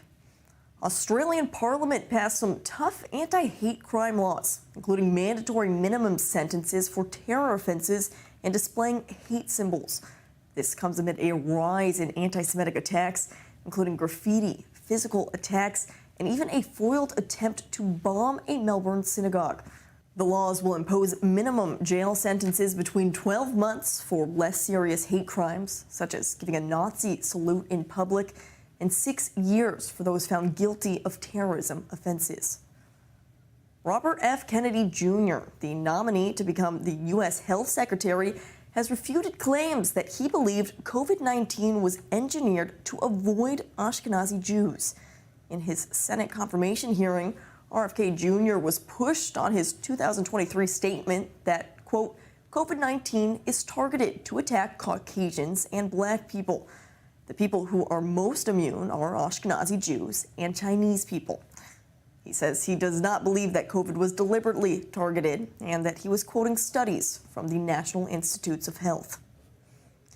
Family and friends have paid their respects to Ian Epstein, who was one of the flight attendants on American Eagle Flight 5342, which crashed into an Army plane above the Potomac River. The 53-year-old was an alumnus of the Jewish youth group BBYO, and he was buried in a Jewish ceremony in North Carolina. May his memory be a blessing. Rapper Snoop Dogg has teamed up with NFL legend Tom Brady for a Super Bowl ad calling out anti-Semitism. The ad shows the two men facing each other, listing off the things they hate about each other, such as how they look or where they grew up. It was paid for by New England Patriots owner Robert Kraft and his organization, the Foundation to Combat Anti-Semitism. And that wasn't the only Super Bowl ad with a Jewish flavor. Meg Ryan and Billy Crystal have reprised their roles from the 1989 film When Harry Met Sally in an advert for Hellmann's Mayonnaise. Parodying the iconic fake orgasm scene, the ad takes place inside Katz's Deli, the Jewish New York landmark where the scene was originally shot more than 35 years ago. So now you know exactly what she's having. Now, those are your top 5 items in the Jewish world this week. Back to you, Emily. Under President Trump's directive, the U.S. Justice Department has launched a task force aimed at combating anti-Semitism in schools and on college campuses. Here's more from our Emma Siegel. The U.S. has seen a sharp rise in anti-Semitism since the outbreak of the Israel-Hamas war in October 2023. Now, the Justice Department has launched a task force to combat discrimination against Jews, specifically on college campuses. According to a survey published by the Anti-Defamation League and Hillel International, some 83% of Jewish American college students have experienced or witnessed anti-Semitism firsthand since October 7, 2023, with 41% of those polled saying they felt the need to hide their Jewish identity on campus. Senior counsel to the Assistant Attorney General for Civil Rights, Leo Terrell, is set to lead the task force. He said in a statement that anti-Semitism in any environment is repugnant to this nation's ideals. The force will also include officials from the Justice Department, Department of Education, as well as Health and Human Services. This comes on the heels of President Trump's executive order signed on January 30th that allows, quote, unprecedented steps to marshal all federal resources to combat the explosion of anti-Semitism on campuses. We will deport the foreign jihad sympathizers, and we will deport them very quickly, and Hamas supporters will be gone. If you hate America, if you want to eliminate Israel, then we don't want you in our country. We really don't want you in our country. I will ban refugee settlements from terror-infested areas like the Gaza Strip, and we will arrest the pro-Hamas thugs who vandalize federal property and make really life very, very difficult. And now the Trump administration is opening new investigations into allegations of anti-Semitism on 5 U.S. college campuses: Columbia, the University of California, Berkeley, the University of Minnesota, Northwestern University, and Portland State University. Only 1 month into his second term, Trump has emphasized that combating anti-Semitism will be a central focus of his administration. We are now joined by I-24 News senior U.S. correspondent Mike Wagenheim, joining us from the U.S. Capitol building in Washington, D.C. Hello, Mike. Tell us more about this task force, how it's going to be implemented, and President Trump saying it's going to be quick.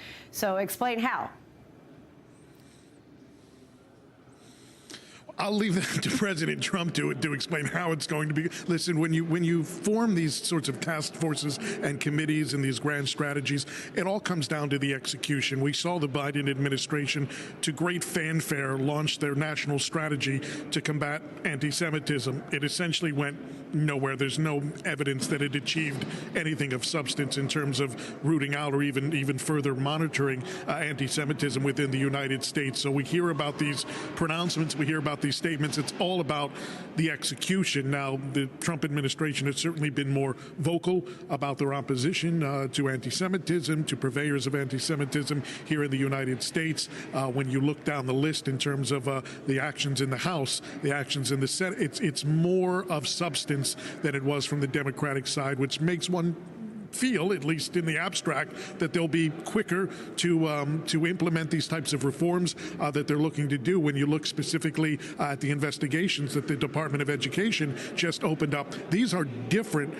in practice than the investigations opened up by previous administrations, not just Biden but others, in that they're not reactive to specific complaints. When they're reactive to specific complaints from students, from faculty, from administrators, the investigations can only touch on those specific complaints. They can't really address broader anti-Semitic practices and more concerning practices. These investigations that were opened up within the last few days, they cover everything. They're not in reaction to a specific complaint. They're in reaction to just broad problems that have been detected at those specific universities. That is one way in which you can be more efficient with the use of the resources than maybe past administrations have. All right. Thank you very much. I-24 News senior U.S. correspondent Mike Wagenheim.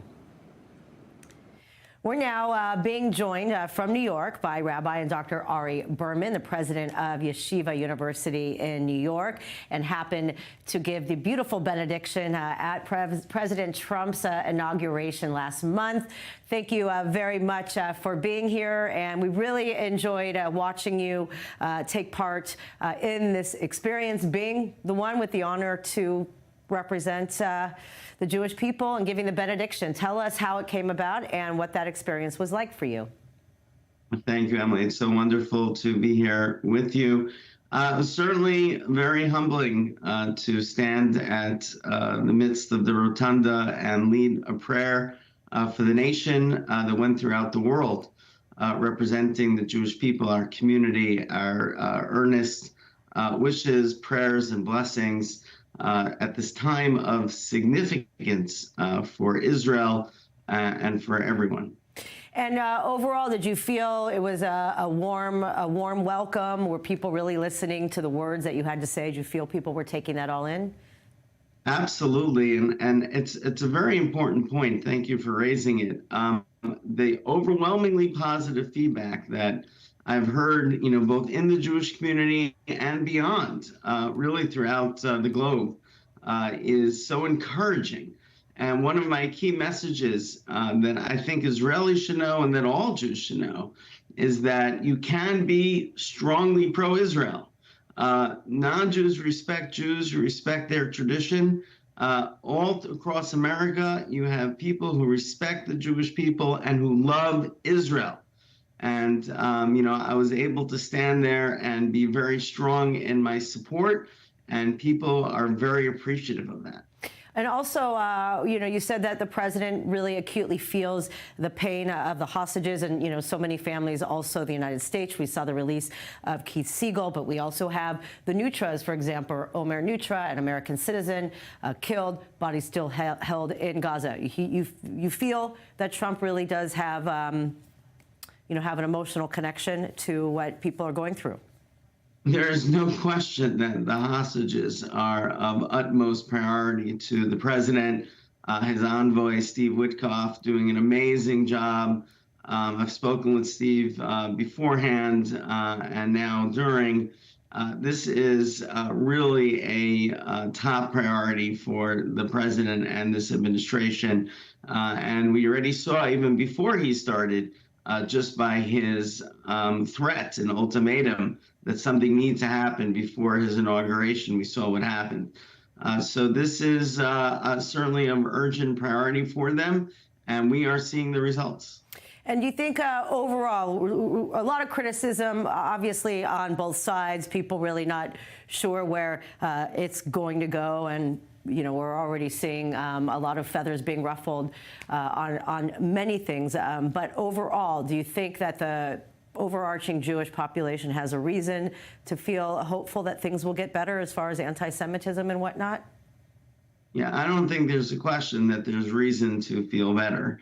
But this is a long haul. This is a very deeply rooted situation. I thought you actually just said it best in the previous segment, which is if you're talking about, for example, on university campuses, this is a systemic problem. It's rooted in professors who are tenured, who advocate for a very superficial worldview of oppressed and oppressor, place the Jew in a very strange dichotomy and place blame on Israel where it's undeserved. So I think the administration has already taken great steps and will continue to defend the Jewish people and defend Jewish students, but we also have to know that this is a deeply rooted issue, as is anti-Semitism, and there's no one magic way that it's going to be resolved. Well, and it's rearing its ugly head in so many ways. Yes, you could kick out the non-visa, non-citizens that are protesting, but like you said, I myself have been with many of the delegations that have come here, and you're seeing, like at UCLA, for example, a video of a professor saying, Jews are not, a race, they're a religion, seeing caricatures in, basic medical ethics in the medical school. And like we saw at Columbia, a lot of these professors being a part of these marches. I mean, is there a solution to cleaning that up? Because that's very dangerous for future generations and the future of the Jewish people. There's no question. Look, we, of course, do not see any of these issues at Yeshiva University, the university that I am president of. And I'm happy to say there are many other universities that similarly are not rife with this type of anti-Semitism. One of the major efforts after October 7th for me was to find the coalition of universities that were able to stand with Israel against Hamas. I gathered over 100 university presidents, major public and private, faith-based universities, historically black colleges and universities, who were able to stand with Israel and stand against terrorism. And there are other university options. It is important for Jewish families to think about the universities that they're sending their children to. There are a lot of positive options too. Certainly been one of my areas of focus, which is to help rally the allies and show the community, the Jewish community and beyond, who can stand with the truth and stand with moral clarity. And we should consider supporting and being a part of those universities. Wow, beautifully said. Thank you very much, Rabbi and Dr. Ari Berman. Much appreciated. Thank you. Thank you for the great work you're doing. Oh, thank you very much. The American group Jewish Voice for Peace is the world's said largest Jewish organization standing in solidarity with Palestine. Their anti-Israel views have been broadcast all over the country, including protests at the Capitol, as well as outside the home of Democratic Senator Chuck Schumer during and around Passover. But now the controversial group is facing the music by being sued. The lawsuit seeking to impose a $700,000 fine for fraudulently receiving COVID-19 relief funds in 2020 when they should have been barred from doing so because their group is primarily engaged in political acts. This lawsuit was filed by David Abrams, the executive director of the Zionist Advocacy Center. I spoke to him earlier about why he filed the suit and what can come from it. So this is quite a challenge to take this on. What made you go after this organization? Well, I've been doing pro-Israel work for about 10 years now, and I'm aware of all the various organizations that are going against Israel. So it's not just Jewish Force for Peace. If you search, you'll see that I have similar matters that have been unsealed and settled against the Institute for Policy Studies, the group Americans for Peace Now, the Middle East Institute, and so on. So you're seeing it, Sean. I mean, one of the disturbing things is you see this organization. It's a lot of young Jews that are also participating. We've seen this. I saw the protests in Brooklyn last Passover. What is that disturbing to see that there are many people that are taking on this this cause without necessarily knowing all the facts? Somewhat, yes. Although, from my perspective, Jewish Voice for Peace is not as Jewish as they claim to be. In my view, a lot of the people there are either not Jewish at all or remotely Jewish. So, to me, obviously, it's disturbing if anyone's going against Israel, Jewish or not. Yeah. So, what is the plans for how to take this fine and how to collect on this fine? Well, the case was settled. So the money's already been paid. Everything is done, unsealed. The case is over. So it's been paid. So what does that mean for the future of this organization? Is it something that's going to set them back, you think, because of obviously funding? Right. Well, obviously that's not the end of the organization. This is just one step, and I'm doing things, I'm filing lawsuits, and my view is if other people in the pro-Israel community, if we all do our thing, it really adds up to a lot. Mm-hmm. So tell us more about the next plans for the Zionist Advocacy Center. Well, I have numerous cases pending. A lot of them are under seal, so I can't really discuss them. But one of the areas that I'm working in is going against boycotts of Israel. So there's businesses that announce that they won't serve Israeli customers or Israeli businesses. So that's another area I'm working in. And, I can't speak about it too much, but we're in the process of filing a lawsuit just now in Orange County Superior Court in California on an anti-Israel boycott. Wow, you are a busy man indeed. Thank you very much for joining us. David Abrams, Executive Director of the Zionist Advocacy Center. All right, thank you for having me. I really appreciate it. During these challenging times in the world, the show must go on. It's been awards season with the annual Grammys and Golden Globes already taking center stage. And with next month's Academy Awards, a host of Jewish performers have been nominated for awards for music, film, and in some cases even winning. Here's more from Joe Brown. Award season is well underway, and among the glitz and glamour, Jewish faces and voices shine. Production Supremo Mark Ronson won his 9th Grammy for Best Remixed Recording for his remix of Sabrina Carpenter's Espresso. He had previously won Grammys for his work with other Jewish musicians Amy Winehouse and Bruno Mars. Legendary film composer Hans Zimmer picks up Grammy number 5 for his work on the score for the film Dune Part 2. This was his first Grammy since 2009. And Jewish video producer Sam Cantor picked up the award for Best Music Video of the Year for Kendrick Lamar's song Not Like Us, a diss track directed at Canadian Jewish rapper Drake. Meanwhile, Taylor Swift's trusted producer Jack Antonoff went home empty-handed after his 5 nominations for his work with Swift and Sabrina Carpenter. Up-and-coming star Gracie Abrams, daughter of Star Wars director JJ, was nominated for her duet with Taylor Swift. And 2 Jews were nominated in the same category, Best Pop Dance Recording, but both Madison Beer and Troye Sivan unfortunately lost out to Charlie XCX. Meanwhile, the film award season is in full swing, with Jewish films and personalities a common feature on the circuit. Sweeping up the awards is The Brutalist, a film about a Hungarian architect who moves to America after surviving a concentration camp. Its non-Jewish lead Adrian Brody is fighting Timothée Chalamet for Best Actor in multiple awards, including the BAFTAs, Screen Actors Guild, and the Oscars. Chalamet, who is of Russian and Austrian Jewish descent, plays Bob Dylan in A Complete Unknown, directed by James Mangold, the only Jew nominated for Oscars in directing and adapted screenplay this year. Another Jewish film tipped to win big is A Real Pain, a comedy drama about two cousins who go on a Holocaust-themed trip around Poland to honour their late grandmother.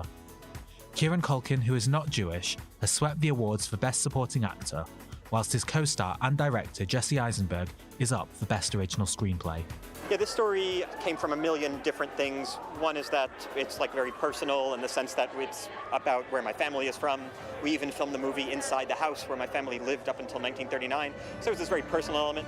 Elsewhere, Mikey Madison is battling it out for a Best Actress Oscar win for her role in Anora, while songwriter Diane Warren is hoping to win her first Oscar for Best Original Song on her 16th attempt.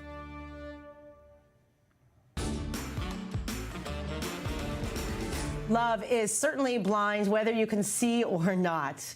Our next guest has become a household name in the UK and around the world during and after the first season of the show Love is Blind. And we are happy to have Sam Klein here. He's ruffled some feathers by his Jewish and Israeli advocacy, but is here to talk about taking on the rising wave of anti-Semitism. Hello and welcome to the show. Thank you so much for having me. This is I amazing. know you feel safer here right now than you have in the UK. Explain what happened, how your experience advocating post-October 7th then affected your life once the show aired in the summer. Absolutely. So for me personally, taking away the show side of things, after October the 7th, something in me really wanted to help the Jewish community and the Israelis after seeing all the hostages being taken, the terrible, terrible scenes on October the 7th. I woke up the next day and said, I have to do something. And I'm not the most religious person. I love Judaism, but I'm just not that in touch with it since I was a kid. So for me, I was like, what can I do to help? And I jumped on the platform TikTok, and I spent a good part of a year going live every single day with a community of people around the world to fight for the release of the hostages and to fight for Israel, the country Israel, which I'd only ever been to once when I was about 14 years old. Wow. So yeah.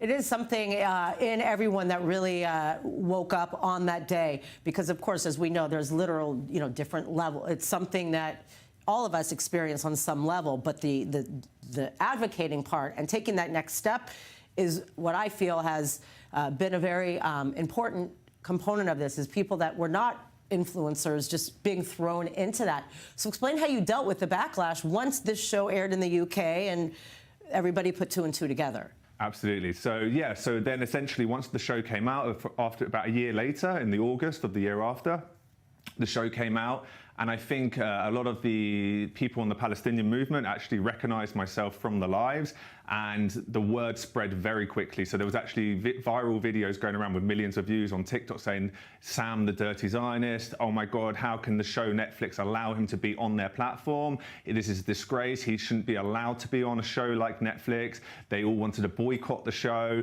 And this spread quick. I mean, these were picking up millions of views. Suddenly my inbox was absolutely full of the most disgusting messages that I don't wish on anyone. Like, there was the aspect of the show of maybe being the not so popular person on the show, but then this was 10 times worse. This was like something I don't wish on anyone. Some of the messages, how they wished I wasn't alive, how they wished that my mum was in Gaza, and the things that they did to the hostages happened to my mum. Yeah, it was beyond belief.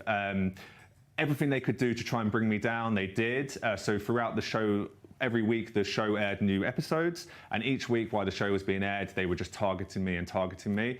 But having said that, I would not change the fact that what I did for Israel. I did so much for this country because I believe in it, and my pathway has led me to being here now for different reasons, and I couldn't be happier, and I think everything happens for a reason. That's For sure. And I mean, it takes such bravery. I mean, you actually feel unsafe in the UK. Oh my goodness, yeah. So obviously now I have to be very careful. So where I live even, if I turn right, I know that's a bit more dodgy for me. I always turn left to get the train that side because I can't go to certain high streets where there's a population of people who, let's just say, aren't on our side.